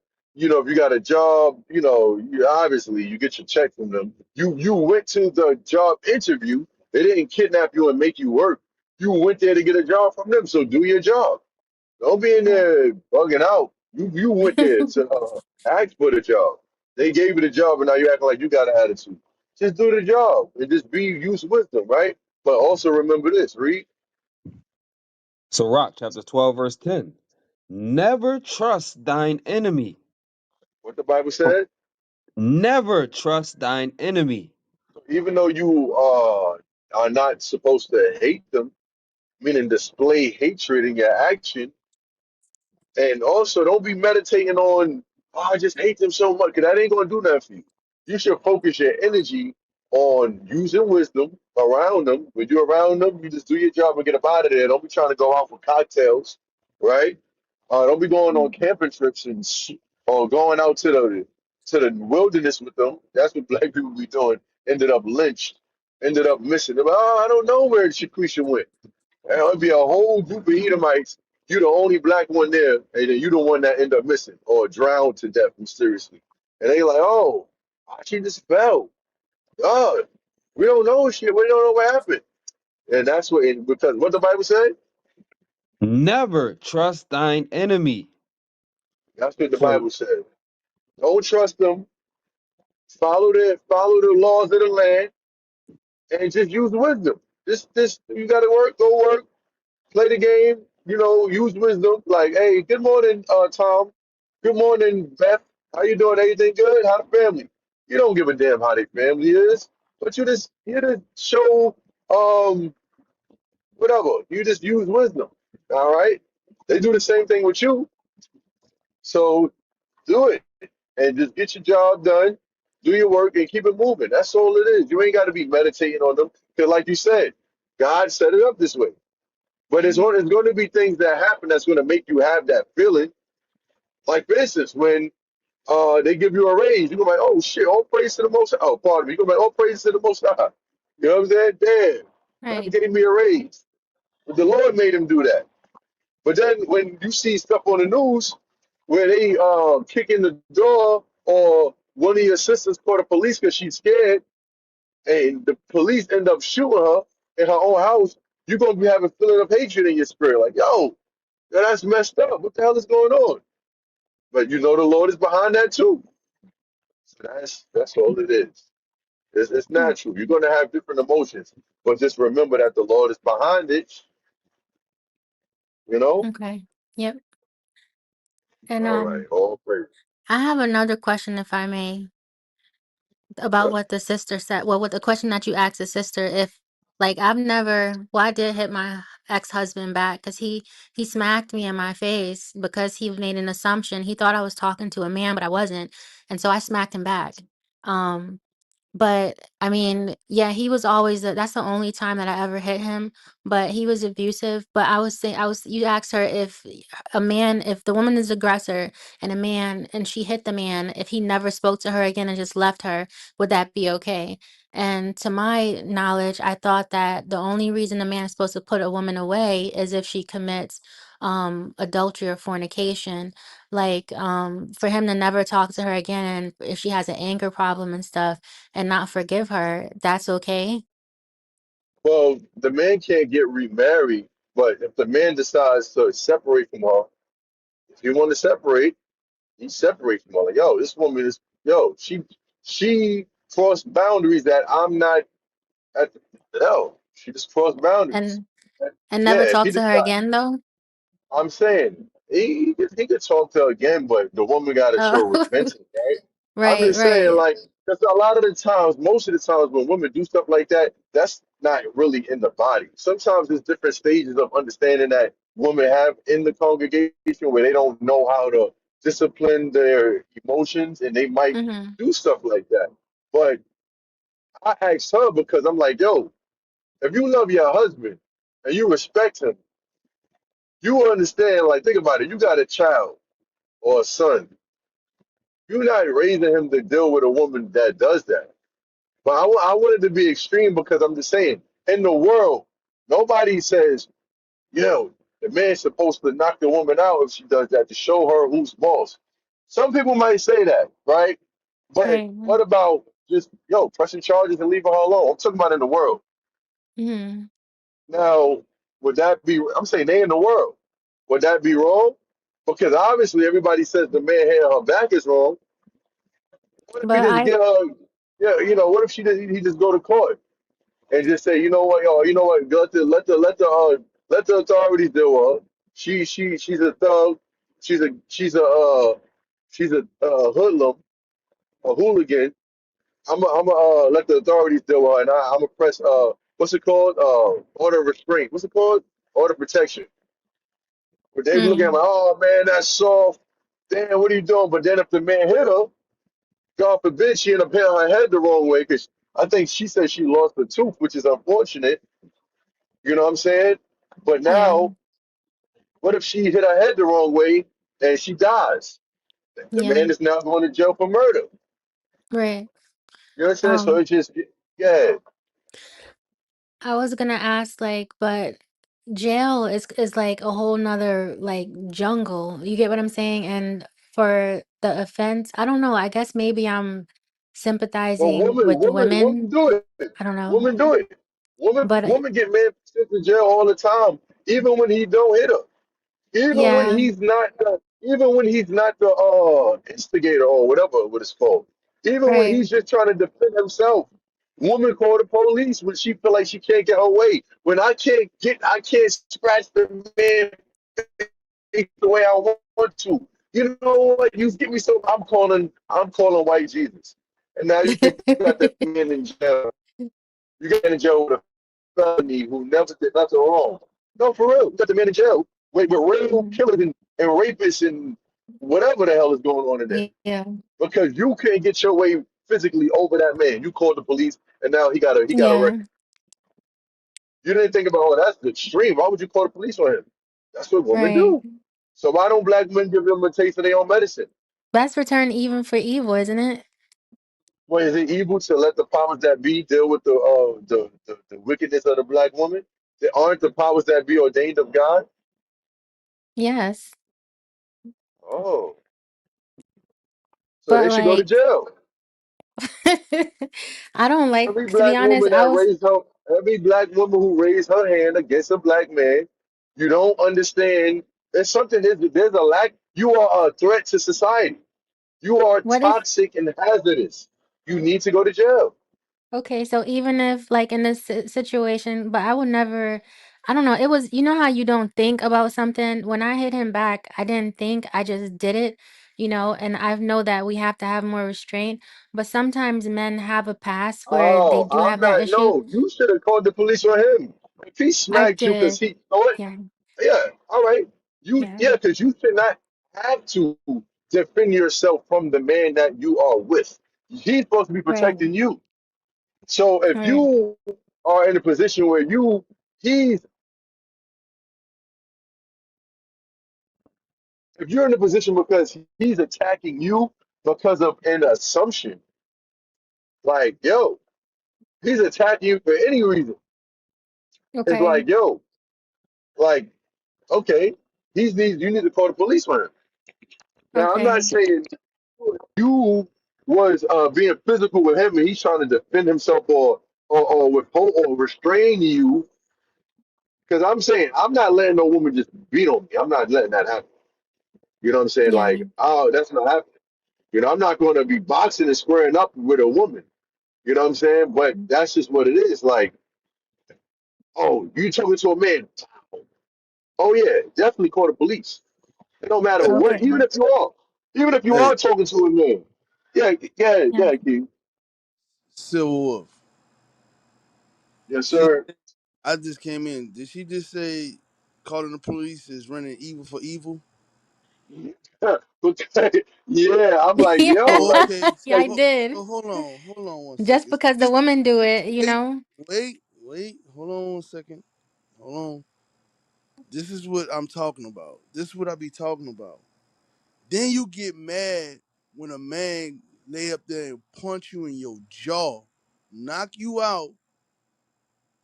You understand? Instead of just calling the police to make it neutral, just get you away. Then everybody get mad at the man for laying you out. This just That's don't why make I no was. sense. This don't no. Listen to me. I've watched Mhm. get slapped in the face, slapped in the head, slapped, and I'm talking about in a public place while a bunch of people watching. Nobody's doing the woman nothing. Soon as he defend himself, you have 100 men beating up on the man. That makes no sense. So he just supposed to just get his ass whooped. He's No, supposed to just get no. Listen to me. Listen to me. What I'm saying. He's supposed to just get beat up, slapped up, uh, and then y'all don't give a crap about y'all sons. Y'all don't care nothing about your sons. Cause if that was your son, what you want your son to do? do you want What me to would you answer want your that? son to do?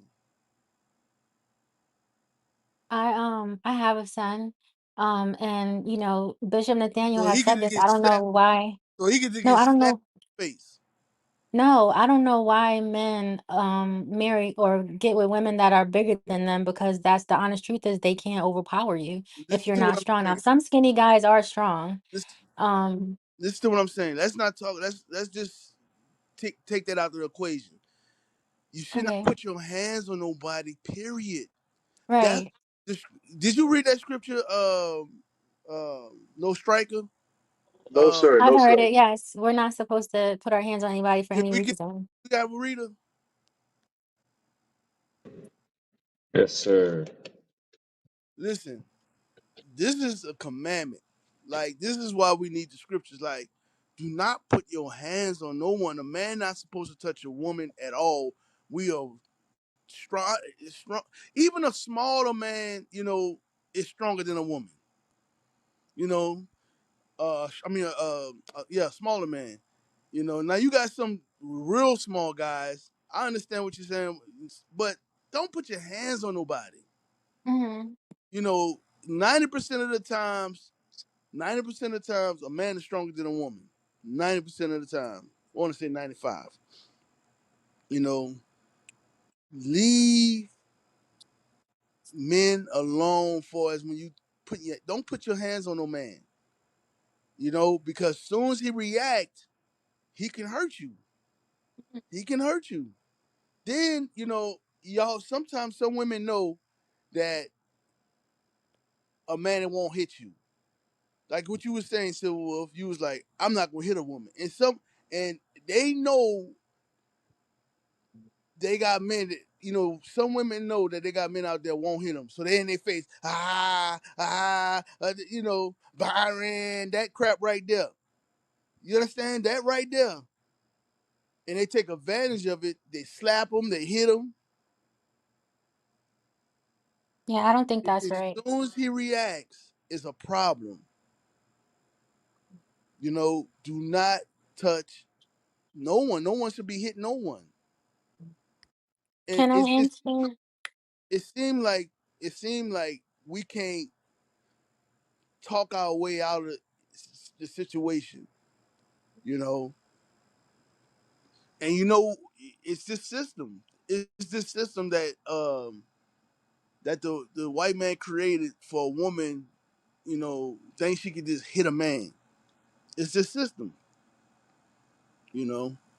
But I I just don't understand why a woman half the size of 95 pounds soaking wet thinks she can beat up a man that's 200 plus pounds. Like it just makes no sense. Makes no sense. You know, I got daughters. I tell my daughters, you don't argue with. I'm teaching my daughters. You don't argue with no man. You don't do that. He's a man. He's a man. That's just common sense.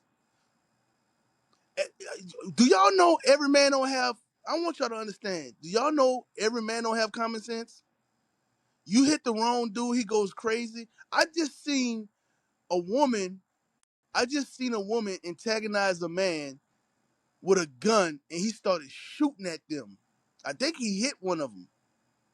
I just seen this. I just seen a video with a with just shut up, be quiet, walk away. You're not bad. You're not bad. Help me understand, Silver Wolf. Help me understand why would a woman see a man with a gun in his hand and still talk crap?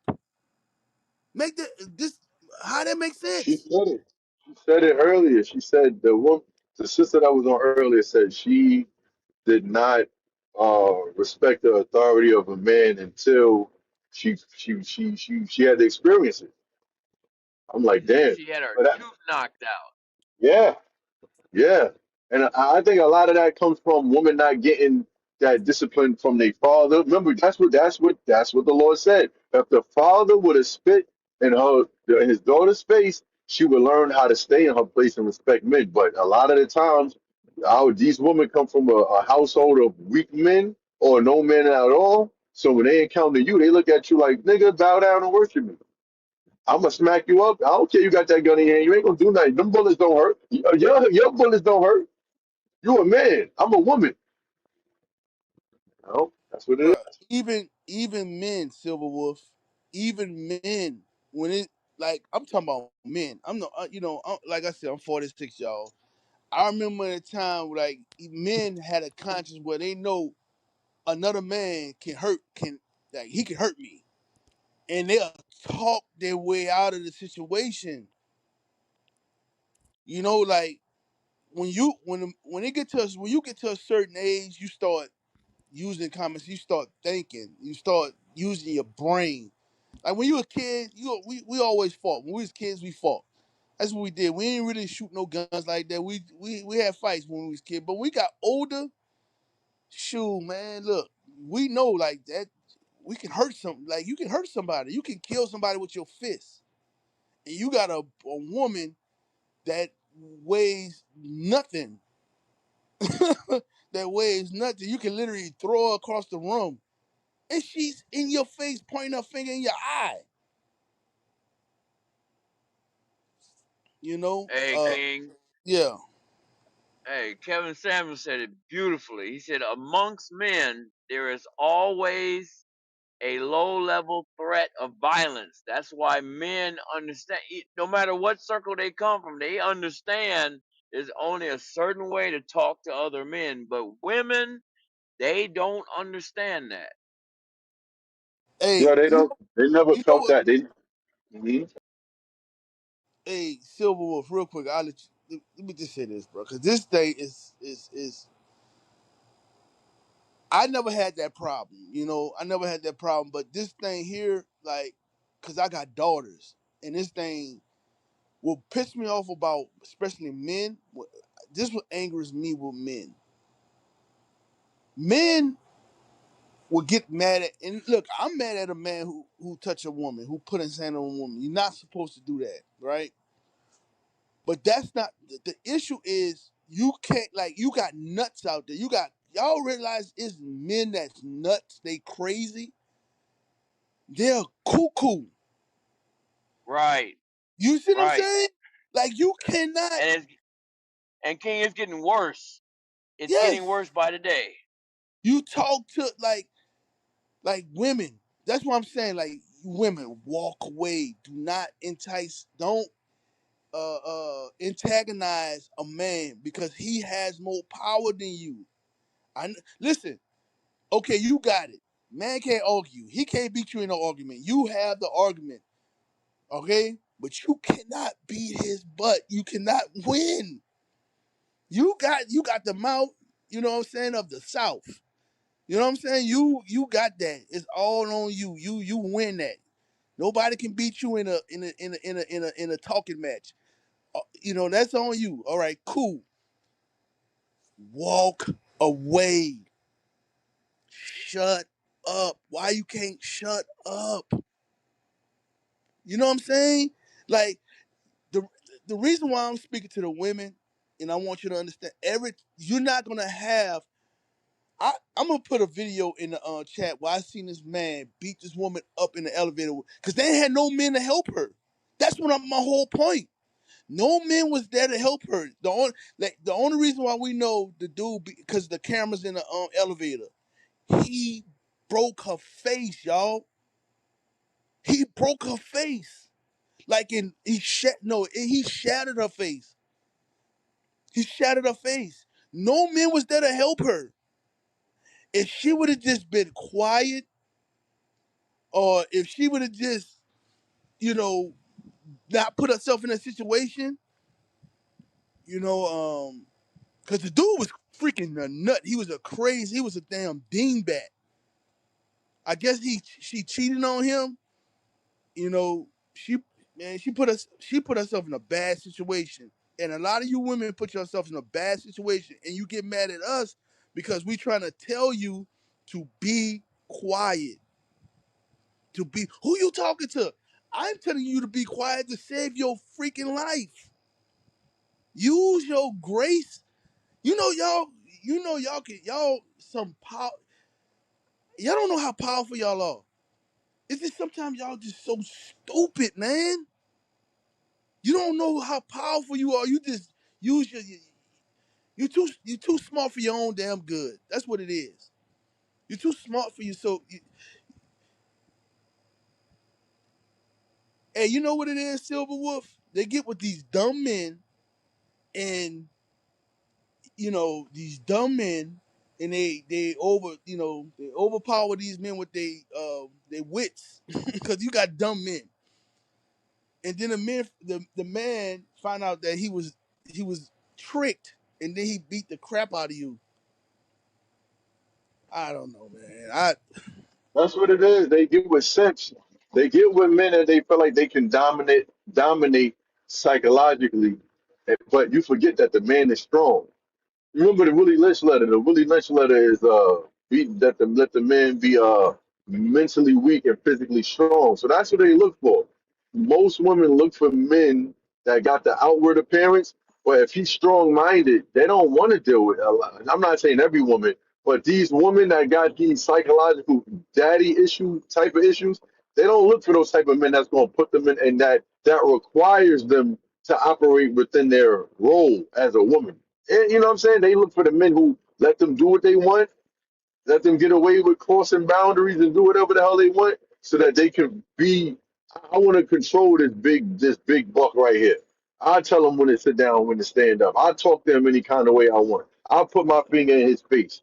But he see how big he is and strong he is. He in the gym lifting weights. He would not dare put his hand on me. That's the power I got over him. That's what they pride themselves in. Get the biggest, weakest man, big, strong physically, weak mentally. He's weak for his desire for vagina.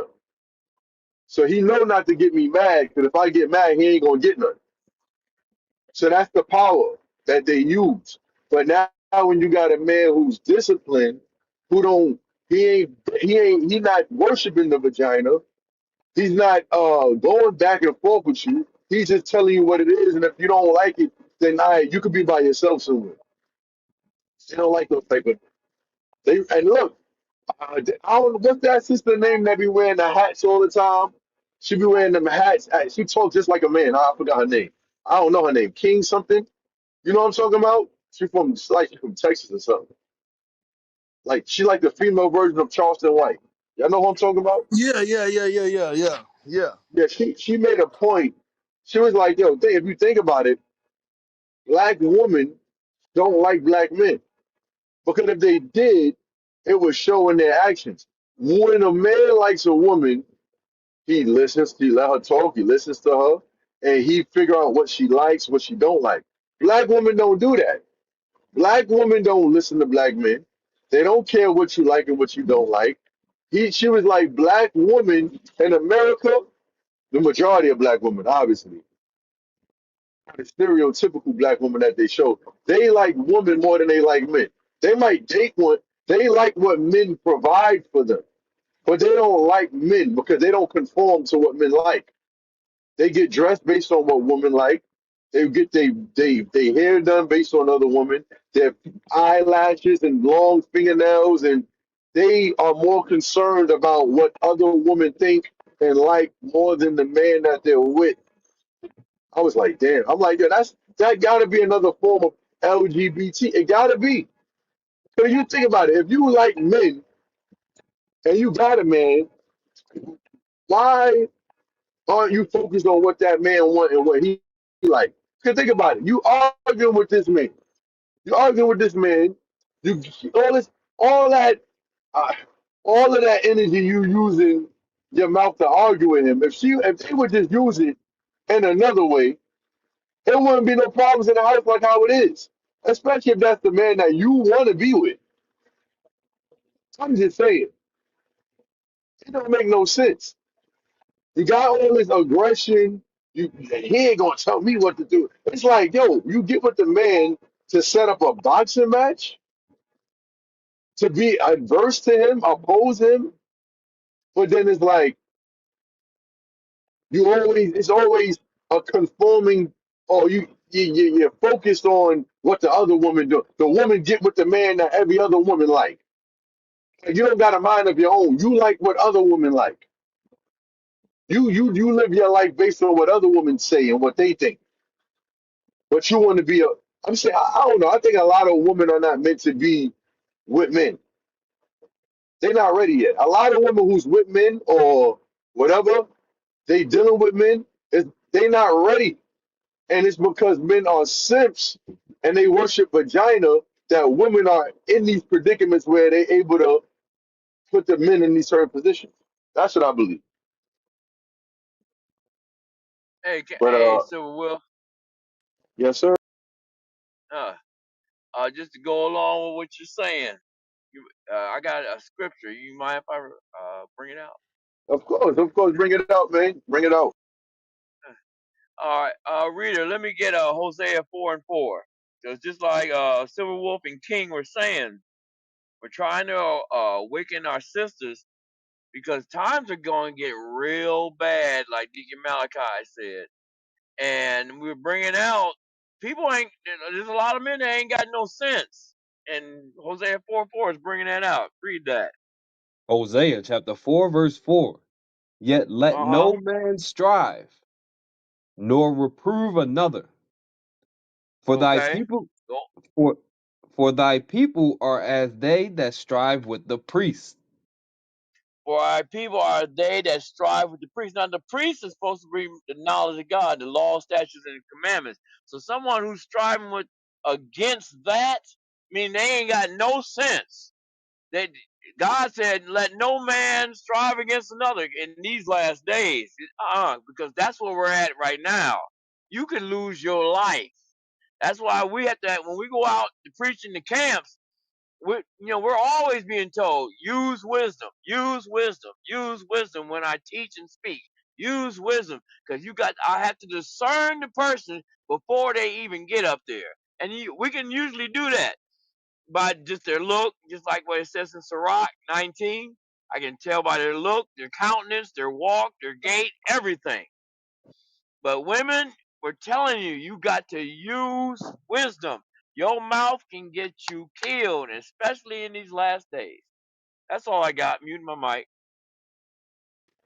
Yes, sir. That's what we want. We want. This is what we want to bring awareness to our sisters that believe, not the ones in here impersonating, not the undercover feminists in the dress. You know, you got undercover feminists in dresses and hair wraps and fringes. For real. Let's keep it real. Let's keep it real. But for the real sisters that's really set to support the rise of the government of God on this earth and the men, the mighty men, the gods of the earth under Christ. Listen, sis, they gotta snap out of that thing and spread the word. Spread the word. But anyway, we got Sister Zahara on here, and then we got Sister not Nasar. I'm driving. Nasara, and T and Pretty. Let's get it. Sister Zahara, what's going on, sis? Shalom, shalom, my brother, most high in Christ flesh. Shalom, leader Simp. Oh, Can y'all sorry, hear Christ me? bless. Yes, yes, shalom, sis. Yes. Forgive me, my allergies is kicking my behind. So if I go in and out, just please let me know. Just to add to what was brought out, of course, you wonderful, mighty men of God, hit so many points. It just has me in a place where I'm like, even the way I grew up with my parents, with my grandparents, and marriage was always instilled in the Black community, especially old school way of being brought up. Whether you were in church or not, it was like you just had to get married. That was something that was taught and was really drilled in, even with the shotgun weddings and all these different things that comes along excuse me, with our history. And I thought about it as far as the topic of Black love being toxic. I remember seeing different situations with my mom and dad, who was married for many years before they both died, and then my grandparents, who was married. And it's so funny, even as a young child, it was something in me that knew that what was happening between this married couple, which was my parents and my grandparents, was wrong, but we never spoke on it. And it wasn't until I got older and I started putting pieces together. You know how you have repressed memories? And I started putting pieces together, and I would go and I would ask, my mom certain things when she was still here, my dad, and even my grandmother, because my grandfather died at a young age. He died when I was 10. So I would ask them, and they would look at me in shock. They'd be like, "You remember that?" I'd be like, "Yeah." And and I'll put it together with the Bible. I go, "But didn't Grandpa have other children outside of you, and y'all were married, but we never spoke about it." But I always knew that I had uncles and aunts that my grandfather had outside of the marriage with my grandmother. And my grandmother, she was always the type of person to, regardless of what her husband did, she still loved him through it. It may have hurt her and broke her in certain areas. She never left him. Until one time she actually was like, "I'm done. I don't want to do this." And I wanted to get a divorce. And back then, uh, this was in the 60s and 70s, she was saying that in order to get a divorce, both parties had to come to court. The judge would not grant you a divorce. She said my grandfather would not show up to court so they could get a divorce. And he made it to where she would never leave him, although he kept doing certain things through the years for her to, actually leave in her worldly sense. But he told her, when I took my vows, I meant it. It was going to be till death do us part. So they were separated for 10 years, and then they reconciled. When they reconciled, I was, like I said, I was still young, but I just remember certain things. I remember seeing them fall in love again with each other. I remember seeing them building back on their friendship and their trust and talking. Because as a kid, I used to go and visit my grandfather, who lived in a whole nother side of Brooklyn, his own apartment. And I didn't get why grandpa and grandma, didn't live with each other. So, like I said, I put two pieces together. But one thing, I said all I had to say this, one thing I realized that regardless of what happened, through it all with my grandmother, she never spoke ill will about her husband. She never disrespected him in front of us. She never truly, like, even to this day, if I was to go and ask her certain things, it's more of a situation where I guess you'll say she'll take it to her grave. And for a while, I resented her on it because I've seen my parents go through similar things. And it wasn't until I got older that I realized what it was with my parents.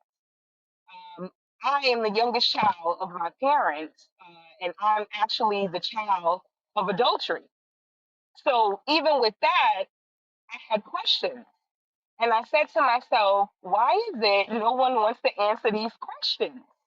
You know, I always make fun of myself and even my family that I'm the Dalmatian with the spots without, the dog without any spots because I'm the lightest one, but we all look alike. But it wasn't until certain situations came up in certain conversations that I connected the dots. So my father that I grew up with, who I know is my father, is not biologically my father. So when I found this out and I asked this man the question, the way I seen my dad break down, I wish I never asked him it. I wish I never even uttered the words out of my mouth, but I just wanted to know if it was true because families are messy and families wait for the worst time to be toxic, even during, a family gathering, something as simple as a cookout or um, a Sunday dinner. A lot of families, have big falling outs around that time. So even asking that to my father, that broke him. But I feel like in that moment, he got his strength back where he said, I don't give a damn who's your father. I've been your father from the time you was born, and I'm going to be your father until the time I die. And he meant that. He meant it in every way. But I just realized with that being said, with everything that y'all was bringing out, it takes a lot for us women to definitely to come out of what we were taught and what we witnessed as children. And a lot of times, what our families or even our parents has given us, it's all toxic. But this might sound a little crazy the way I say it. I feel like there is some good within the toxic that you can extract from it. Meaning, if you never saw your parent or your grandparent disrespect their husband and still honor their husband and still protect their husband and really truly never walked out on a husband, then that should give you a little encouragement to stand even if that man come out the spirit and fall. No, it's not going to be easy on an emotional scale, but we all have to give each other grace. And that's something that I'm learning even with that. And when I have these conversations here and there with certain family members, and I'm like, do you remember this? They'd be like, oh, you're not supposed to say that, but I remember. And I always ask them, what did you get out of that? How did that help you in your life? How did that build you in your relationship? Like, does that cause you to be afraid? Because I know for me, with certain things, I'm very cautious of what I give and how hard I love a person because I feel like certain people are not worthy of that, in which the Bible tells us they're not. But at the same time, if I was created to be the glory of my husband, he is worthy of all of that. So I should not be afraid of anything that might happen because it might just be another test that the Most High is giving me to see what I'm going to do now that I have the understanding. And I can always go back to be like, hey, my mom didn't walk away, my grandmother didn't walk away, even though they wasn't in righteousness, they wasn't in the truth, but they still stand and they still love their husband and they still kept their integrity. They still kept their Yeah, grace. Was it easy? No, it wasn't, but they still did it. So right. that's what I get from that, sir. No, but sis, why that's on point because a lot of the time we be having, our sisters have like certain past traumas that prohibit them from performing and excelling at their best performance as a wife. You know what I'm saying? Because think about it, you is your choice, right? Any man could propose to a woman, but it's always the woman's choice to accept the offer. So in your choice, you already stated that this is the best man. This is the guy. So in that decision making, why hold back? You know you could be a better wife. You know you could do more. You know you ain't doing the best you can do, but you say, you know what, I ain't gonna give my best. This nigga might be a little wicked in the future. That's not good. I'm not saying you doing that, obviously, but that's a thing. But women don't do what they know they're supposed to do. They don't give their all in assisting and supporting that man because it's always in the back of their mind what their father did to their mother, what their granddaddy did to their grandmother, or what the last Negro did to them. which shouldn't have never been in the first place. But let's just be real. So you know, a lot of times our sisters, in order to avoid uh, being toxic in the man's life that you know you choose to be with, or vice versa, the man you know brings in his life, we gotta heal from these past traumas. You know, we gotta heal from these past traumas, you know. That's just what it is. But and remember the order that the Lord set up. I'll mute right there. We got ZB roll on stage. We got Gabriel. All praise to the Lord. Most high Christ bless.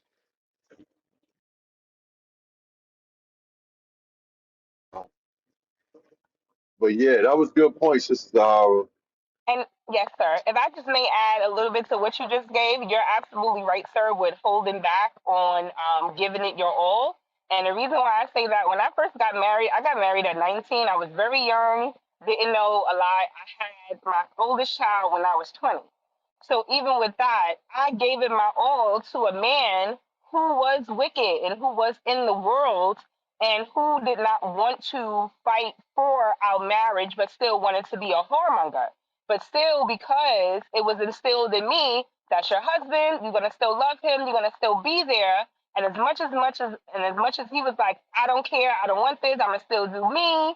Even when we almost lost our daughter after I had her, I was just like, okay, like what am I gonna do?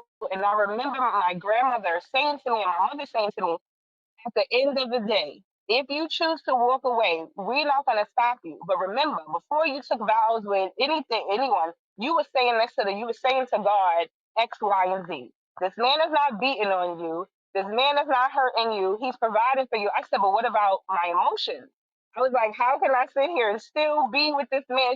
They was like, you got to make that decision, but you made the vow. And I just remember giving it my all. What do I look like now being in the truth and understanding everything that is being brought out? Sitting amongst the senior sisters and the bishop wives and watching how they're great examples and the leadership allowing me and matching me with a God of the earth. And in the back of my mind, and I'm not saying that we're not going to have struggles, but in the back of my mind, I'm saying to myself, I'm not giving this nigga my all. What? Are you crazy? I think the Most High should judge me or anyone else right there because in the world, we have bad choices, and I had a lot of bad choices. I refuse to think that. And I mean, again, yes, it could be a struggle, but you got to really trust not only the process, but you got to trust what the word is saying and trust what our leadership is given. And I see too many examples around me to not trust that. So that's all I wanted to say, sir. Oh, praise. I'll say this for sure. It goes into what's that, Romans 2 real quick. I'll pull that. Romans 2 in verse. That's a good point, sis. Sadly enough, we hear a lot of good examples or what we should do, and we don't trust the process or we don't trust what's being told us. But honestly speaking, that was some good advice your mom's told you, and and even sadder enough, sisters in this truth that have the gospel or have the commandments don't even recognize that. You know how many councils you sit in, and you have to explain that over and over and over again. I'm gonna show you something real quick. Verse Romans 2:13 and 14. Romans chapter 2, verse 13. For not the hearers of the law are just before God, but the doers of the law shall be justified. It don't matter how often you hear the word of God. It's about you actually doing it. You have a lot of people that hear, I ain't gonna say in the Christian church, they don't be hearing nothing. But you have a lot of people that be in the word, be in the truth. They hear the same scriptures. They got 15 minutes with the captains. They got Sabbath day classes. They got mid-morning medicines, the daily breads, the back to the basics. They got all of these radio shows that touch on various topics that really cover the same thing, and you still don't get it. So it's not about hearing the word of God. It's about actually doing the word of God. Watch this. For when the Gentiles which have not the law You have Gentiles that don't have the law. Go ahead. do by nature the things contained in the law, What does that mean? They have a sense of morality. You understand? They do morally what the Bible says without hearing the word of God. So I believe you said your mother, correct, Zara? Or was it with your grandmother? Yes, sir. My mother and my grandmother. Yes, sir. Your mother and your grandmother telling you stuff about marriage, and they wasn't raised in the commandments of God. However, they seen what worked. They seen what worked, and they said, "This is what you need to apply in your marriage if you want to make it work." And I'm telling you, it's that rebellion in us at times that says, "You know, I don't care what she's talking about. She's not experiencing what I'm experiencing. She ain't going through what I went through." Well, for them to get to that point, it's either they watch somebody go through what you're going through, or they experience it themselves. And most of the time, these counsels come from people not wanting us to step inside the same potholes. That's what counsel is technically. They don't want you to step inside the same potholes. So they give you counsel to avoid it. However, in our stubbornness and rebellion, we said, you know what? Nah, they don't know what I'm going through. I'm about to ride this out or do it how I want to do it. All right, you do that.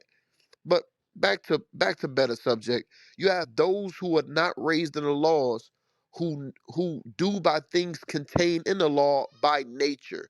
They do it. They have morals by nature. Go ahead. These, having not the law, are a law unto themselves. Their conscience, their conscience is a law unto them. You understand? It's their moral guide, for lack of better words. You have people in the world who have a better moral conscience or guide than those who are now in the commandments at times. I'm gonna say at times. You know, because you understand, because we have to understand people do stumble, but I'm gonna tell you straight, some people they stumble hard as hell because they just don't want to listen, and it's a headache. You expect because they should have the commandments. It's terrible. Watch this. Verse 15. Yep, Which show the work of the law written in their hearts. they show the work of the law written in their minds. Telling you stuff like that, that shows the work. Because she probably didn't quote no scripture when she told you that, did she? Or if she did, all praise. But did she quote a scripture when she gave you that wisdom, Zahara? No, sir. Just experience and you took vows. That's it. Crazy work. Didn't quote no scripture, but gave you First Corinthians 7. If he ain't beating you, if he ain't, well, what about my emotions? Nah, when you took that vow, sis, it's crazy. Go ahead.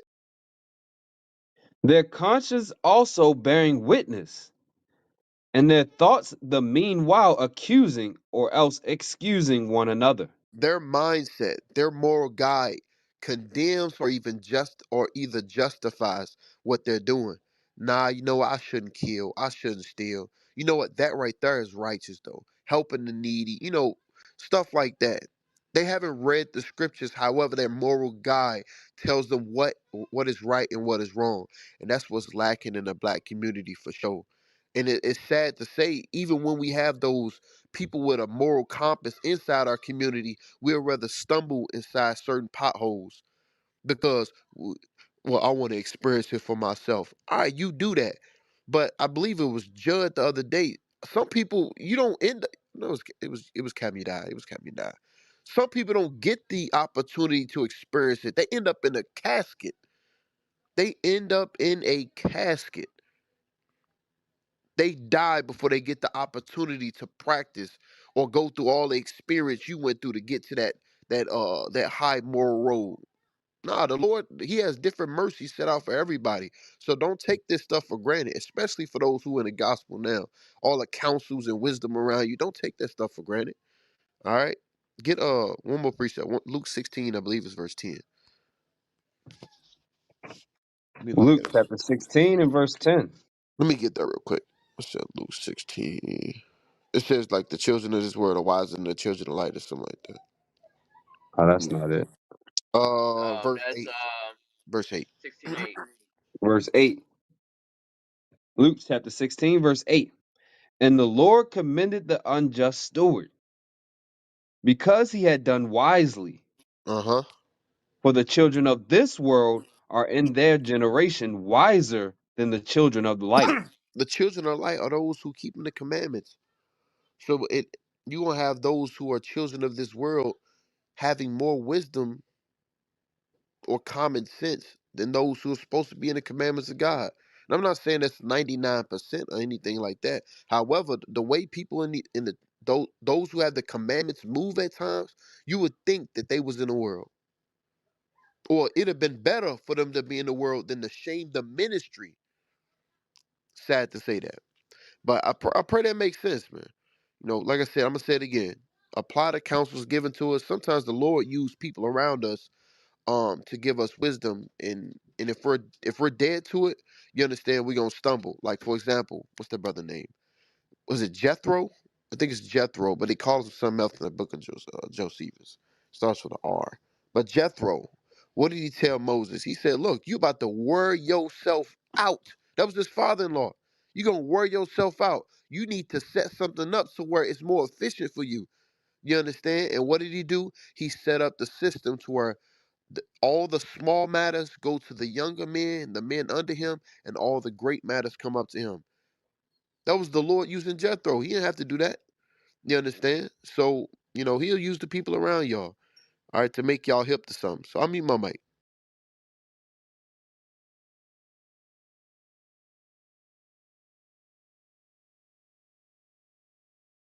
Shalom, shalom. Oh, Silver Wolf, you still there?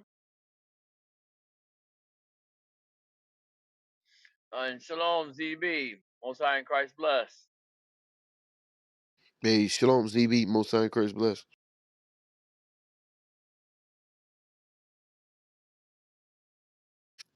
PA Noah, you still be making it into this room, man?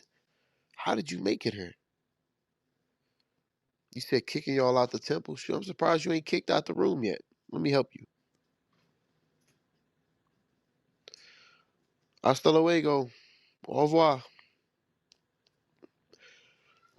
And Yeah, I Silver, saw him. He was yeah, teaching go the ahead. Pharisees in a cult. Pharisees Reading teaching the marriage. Bible That's and crazy making us word. a cult. That's crazy. Yeah, man.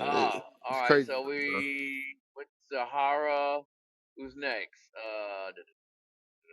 The Sarah Shalom. Yes, sir. It's Nasara. I just wanted to share. I only have a few minutes because I got to go to an appointment. But I just wanted to is share. Black Love Toxic. Yes. I had posted something in the chat. When I was in law enforcement, I did 10 years in law enforcement in a small city, and I had shared that I have for DVs I have arrested more females than I arrested males, and I'm talking about the black community because females we are wicked, we're liars, we're aggressive, and especially if it's dealing with his phone or anything like that, another woman.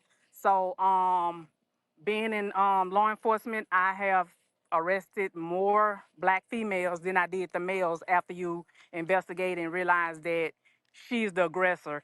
Even if she's the one that called the police, she's the complainant, but she was also the offender too. So yeah, that what Sakari did clearly is something that is toxic, and we got to be better as a people when it comes to things like that. And I would tell you as well, in law enforcement, um, the white officers, when it comes to the black community, if they were going to arrest on a DV, they definitely would arrest the man for sure. But when it came to the females, they would take the report and just make it a disorderly. That way, they don't have to arrest anybody. So they would just turn the case to a disorderly conduct versus a DV, which it should be a DV, but they'll turn it into a disorderly conduct. So yes, that's what I wanted to share. Sis, do you believe that men should do what what's his name?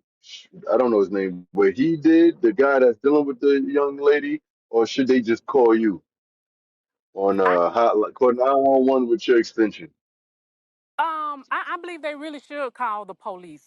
I honestly do. Now, if he has to, if she's beating down on him and he's got to restrain her, I would recommend I would have recommended any guy to restrain to hold down. Don't be hitting her and beating on her because you know you're bigger than her, but just restrain her down. And that's what some of the guys do. They would restrain the female down, and then she gets so mad, he's got scratches all over him, he's bleeding, and she gets so mad she called the police because she's not getting her way.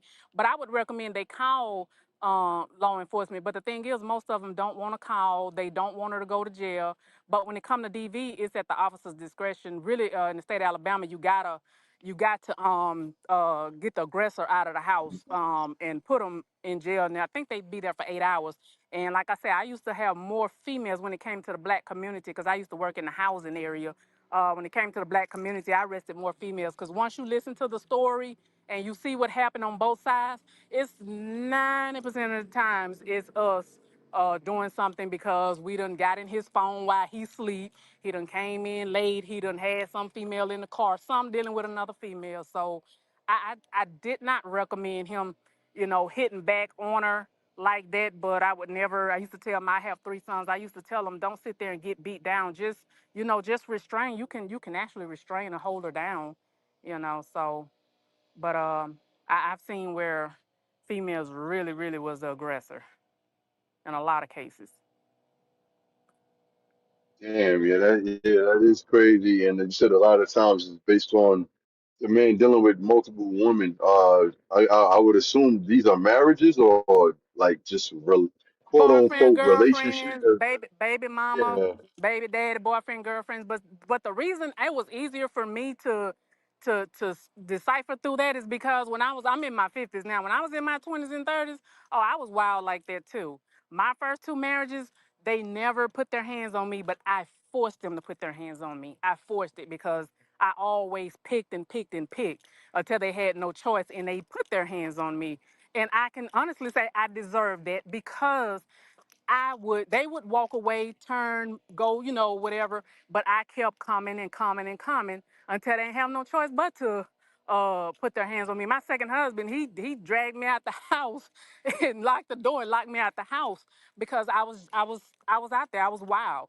Now I know with my marriage now, when you meet someone, you talk about things you don't like, you don't want. And that's one thing I told, my current husband, look, I ain't with that adultery stuff. If you want to be with another woman, just go be with her. I'll pack my bags and move on. Well, you can have everything. We can split it, whatever you want. But and one thing he told me is one thing he don't do. He don't like to argue. My husband now, he's a pastor. He does not like to argue at all. So that's one thing I respect, and I've grown from the last 2 marriages. In the 7 years I had between the 2 marriages, I've grown out of that, fighting on men, thinking I'm worse than men. I used to walk around telling people I don't fight females, I fight dudes. Females ain't no competition for me. And I used Oh to, man. Well, yeah. what was the mindset behind that? Wow, like, because I heard another sister speak, she kept it real. But what would you say the mindset was behind you wanting to fight men and priding yourself in fighting men? What was that about? Just I don't know. I think it was a masculine spirit. I grew up a tomboy, 3 brothers, so I grew up a tomboy, and then I joined the military, did 20 years in the military. So being in those masculine environments around a lot of men, and then from there I went into law enforcement for 10 years. So you see the pattern of everything that I did was more a masculine type job. And then when my oldest son told me one day I was at work, he said, Mom, you need to come out them pants. That's when I first got introduced to the truth. He said, because pants has a masculine spirit on them. And he was right. So once I actually started wearing dresses and I started listening to you all and learning from the truth, I started to feel less masculine and more feminine. So Mm. I used to just growing up, it's just, in the, like I said, being in the military, you walk around and be like, I don't fight females. I rather fight men. They seem like they their females ain't no competition for me. And then, I tell a guy, you may win the fight, but you gonna work for it. I mean, I used to do all that old crazy stuff. Just Man. crazy. So that was a form of trying to usurp a level of authority over the man physically or whatever the case may be, because obviously you didn't look for men that were weaker than you to be your man. Like, you know what? I want companionship. I want a man. That little weak one over there, that's perfect. Like, I'm pretty sure you look for men that you were attracted to, that you had some sense of. Well, let me ask you this question: the men that you dealt with, or your marriages, your husband, right? Whatever. Did you have any level of respect for them? Probably not my first two because Mm. Probably because of the adultery that Well, was in before it. that, I'm saying before that because obviously you got married not because of how well he commits adultery. It was based on something. Probably not. Probably not. I Mm. probably did not have any respect or anything. And my current husband, before when I met him, I had a high level of respect. Number one, because he was pastoring, and just understand he's out of pastoring churches now. He understands keeping the Learning the commandments. truth. Okay, Yeah, okay. So he you're being a good yeah. example.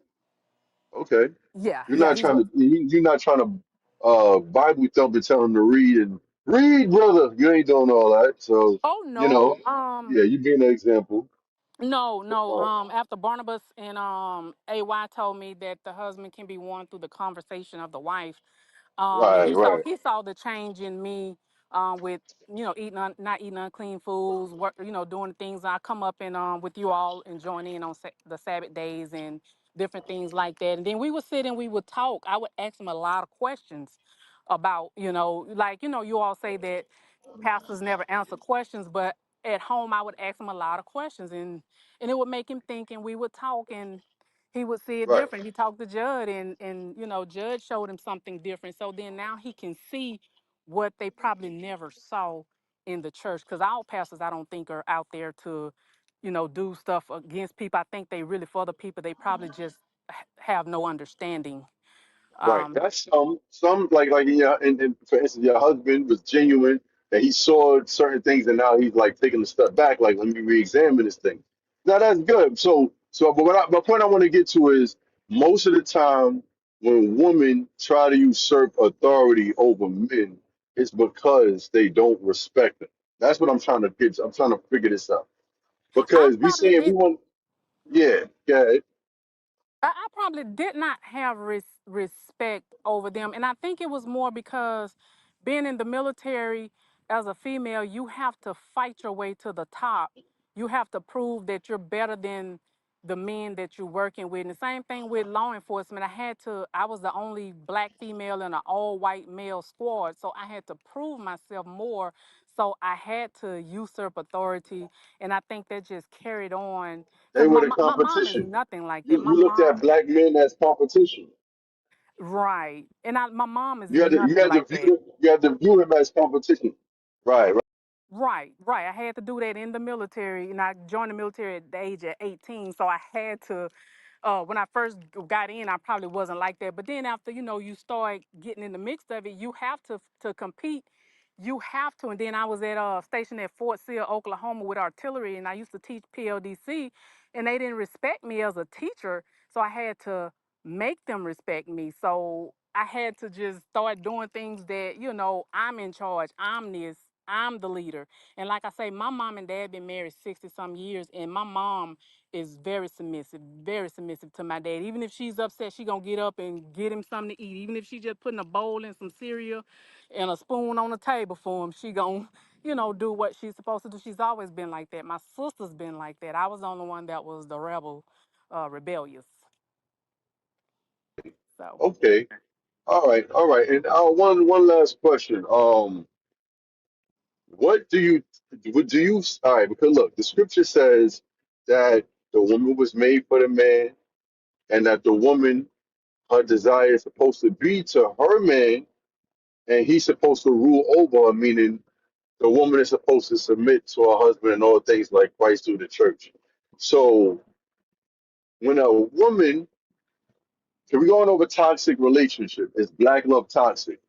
Most of the time, in the black love, you can say black relationship, the woman has her own mind and she is not focused, meaning her desire is not to her man. She's more focused on her own thoughts and whatever else she got going on.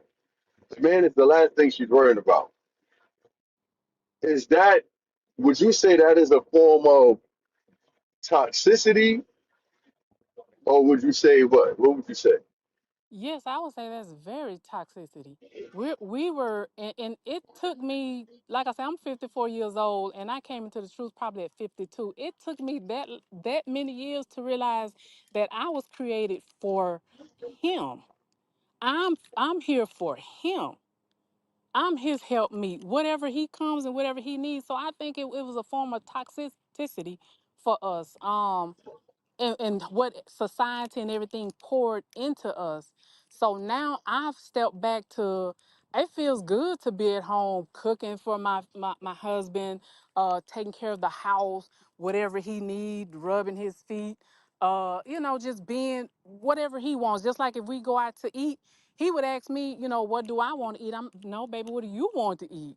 I'm always now want to put him in the forefront of everything because it was hard at one time for me to do that. So even the small things like that, like when the waiter, want to take our order, I need them to take his order first because it's all about him being first. And I respect that, and I don't have a problem with it. I don't have a problem calling him my Lord. Now, if you'd asked me that a couple of years ago, I'd have said like any other woman, who?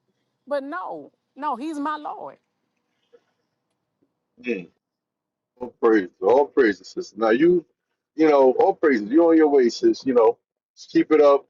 Definitely, and just keep doing what you're doing. Your husband is slowly coming around, so you're obviously doing something right. But if you was trying to buck up, yeah, I'm pretty sure he would not be looking into what you got going on. You know what I'm saying? So keep doing what you're doing, sis.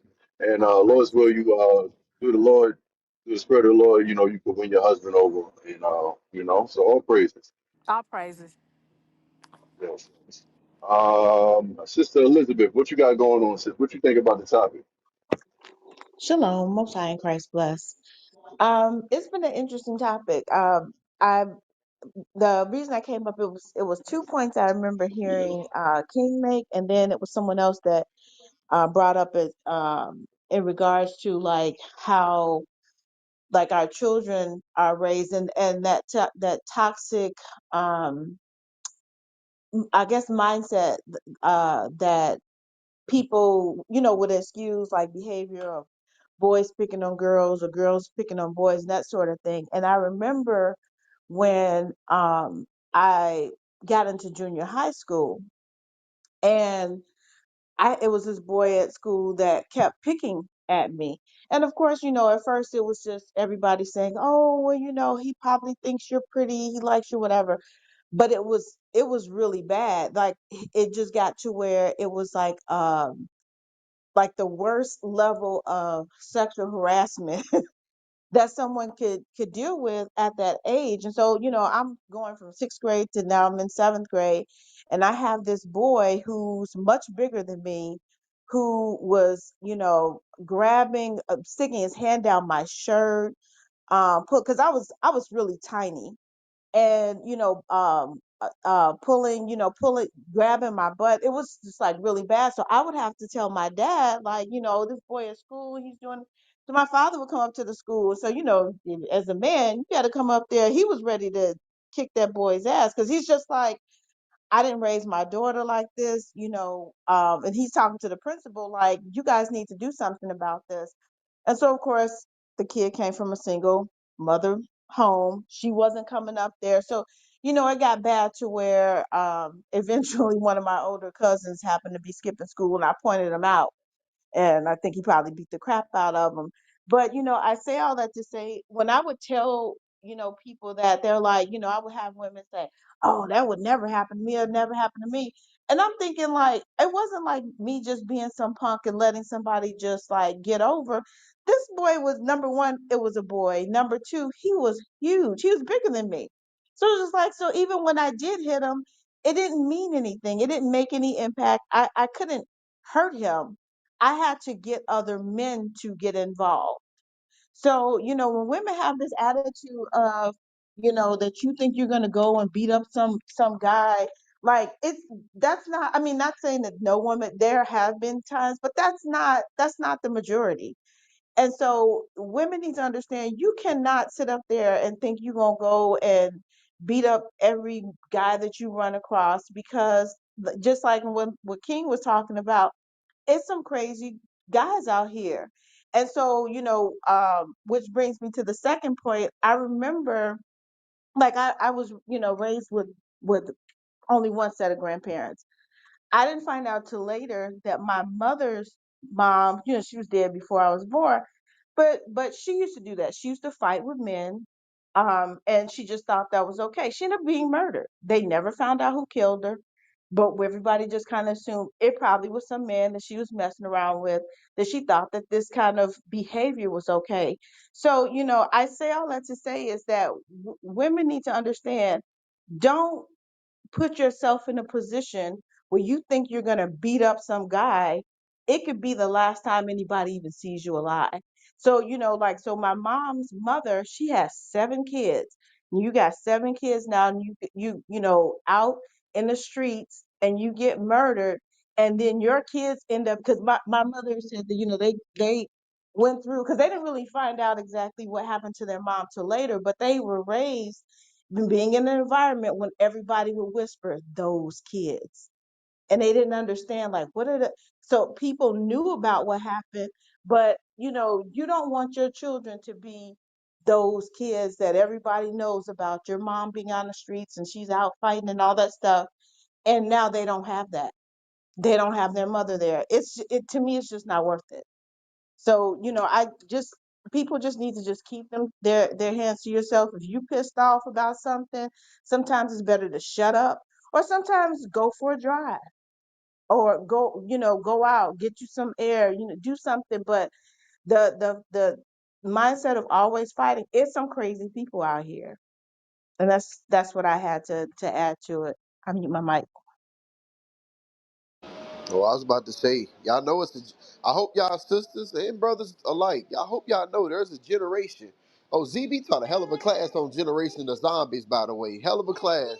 There's a generation of men that don't give a damn if you're a woman, and they will put a bullet in your vehicle.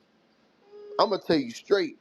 They're not getting raised on um don't put your hands on a woman because it's right or something like that. They raised simply on this fact: if they put their hands on you, put them in a place, man or woman. And it ain't a generation where they fighting anymore either. They will put a bullet in man or woman. I'm talking about these young men or Gen Zs or whatever you want to call them. They will put a bullet in yourself. You understand? It's not the same. So it'll behoove us to be putting our daughters through charm schools, whatever you call them, on etiquette, on being polite, on, I ain't gonna say calling it turn the other cheek or nothing like that, but more so learning how to, Proverbs 15 and 1? Read that, reader. Yeah, they better learn this too real quick. Because if for those who ever seen Patient Saints this weekend, you have those microaggressions, and I like that term right there, microaggressions.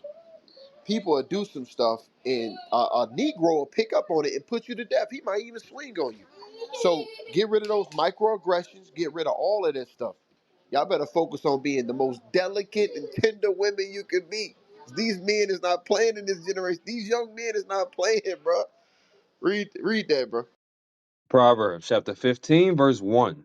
A soft answer turneth away wrath. Yeah, sisters need to focus on being soft. Focus on being soft. So you can do what? Read that again. A soft answer turneth away wrath. So you can turn away people's wrath. The morals is different, man. The children are not being raised properly by their parents. They're being raised in single parent households. Sisters, and I say primarily sisters, are dropping kids off at their grandparents' house. And for those who know what I'm talking about, your parents is not the same parents that raised you. What do I mean by that? They, this is not the parent that whooped your behind on anything you did. If you blink wrong, so you tested me, boy, and they whooped your behind. These parents now, these grandparents are, don't you touch that baby. Why you always being mean to my grandchild? Y'all know what I'm talking about. This that generation where you can't, your children can do no wrong. But when you were young, you got the business. So you need to teach these younger sisters how to be soft to be able to turn away wrath. Because the wrath nowadays, I'm talking about it's what do you call it? It's a hair thin line from losing your life. This is the generation we living in now. I said YN are monsters. And it's single women that's raising them. I'm sorry. It's single women that's raising them. The ones that don't want their baby daddy in their life, their husband in their life, don't want to be rude or be submission or be a submissive or be an subjection to anybody. These are the sisters that's raising these little monsters, bro. And the emotional women are raising these monsters. And you know who gonna pay for it? Your generation. Your generation is gonna get put downs, killed, mowed down. They gonna fight them. It's bad out here, man. So teach all in all, teach our young women to be soft, man. Not the men. Teach the young women to be soft and be able to answer people softly. Lose the microaggressions. Sisters, if y'all don't know what I'm talking about, look it up. Sisters, even our wives deal with microaggressions. And the wrong spirit to get pissed the hell off and do something crazy. All right, finish that verse off. But grievous words stir up anger. That's that microaggressions. Those words that you could have held inside yourself, but you decide to say it, and next thing you know, somebody upside your head. Now, me personally, well, we don't advocate for violence, but what are you gonna get when when you don't know how to turn that switch off, when you don't know how to turn off those microaggressions, when you don't know how to hold your peace, when you could have held it within, but you decide to speak your peace or speak your truth. Next thing you know, they're gonna be speaking their truth at your funeral. Come on, y'all. That's all I got. I mean, my mic. Hey, all praises, man. All praises. Hey, we about to shut it down. We got that other room. We got upload guy laws going on right now with social media. Is it helping or hurting black love? So we about to shut it down. I know we got Pretty on stage. Hey, showing up. You want me to shut it down right now? I'm pretty sure we can just let Pretty talk on the other room, right? Yes, sir. Okay, yes, sir. Let's read Matthew 26 verse 6. So listen, let's Matthew, everybody hit the link at the top so we can continue on with with a great biblical spiritual conversation that can heal our nation. All right, let's get it done. Let's go. Hit the link. Hit the link. Hit the link. Read the scripture. Matthew chapter 26, verse 6. Now, when Jesus was in Bethany in the house of Simon the leper, there came unto him a woman having an alabaster box of very precious ointment, and poured it on his head as he sat at meat. But when his disciples saw it, they had indignation, saying, to what purpose is this waste? For this ointment might have been sold for much and given to the poor. When Jesus understood it, he said unto them, why trouble ye the woman? For she hath wrought a good work upon me. For ye have the poor always with you, but me ye have not always. For in that she hath poured this ointment on my body, she did it for my burial. Verily I say unto you, wheresoever this gospel shall be preached in the whole world, there shall also this, that this woman hath done, be told for a memorial of her. All right, all right. All praise to the Most High. This was biblical smoke. The topic was is black love toxic? Hashtag Shakari Richardson. We heard a lot today. Uh, listen, if you're looking to learn more and you like what you heard, follow the moderators, follow the room, go to the other room, upload got lost, send an email to biblicalsmoke@gmail.com. If you want to learn more beyond what's being taught on the topics on Clubhouse, get you a welcome home booklet for free sent to your email, and also inquire about the different places of learning, the churches, the sanctuaries that we have throughout the globe, so that you can gather and learn more, all right, before the coming of the second return of Jesus Christ, the Black Messiah. All right, with that, we say shalom, stay in the spirit.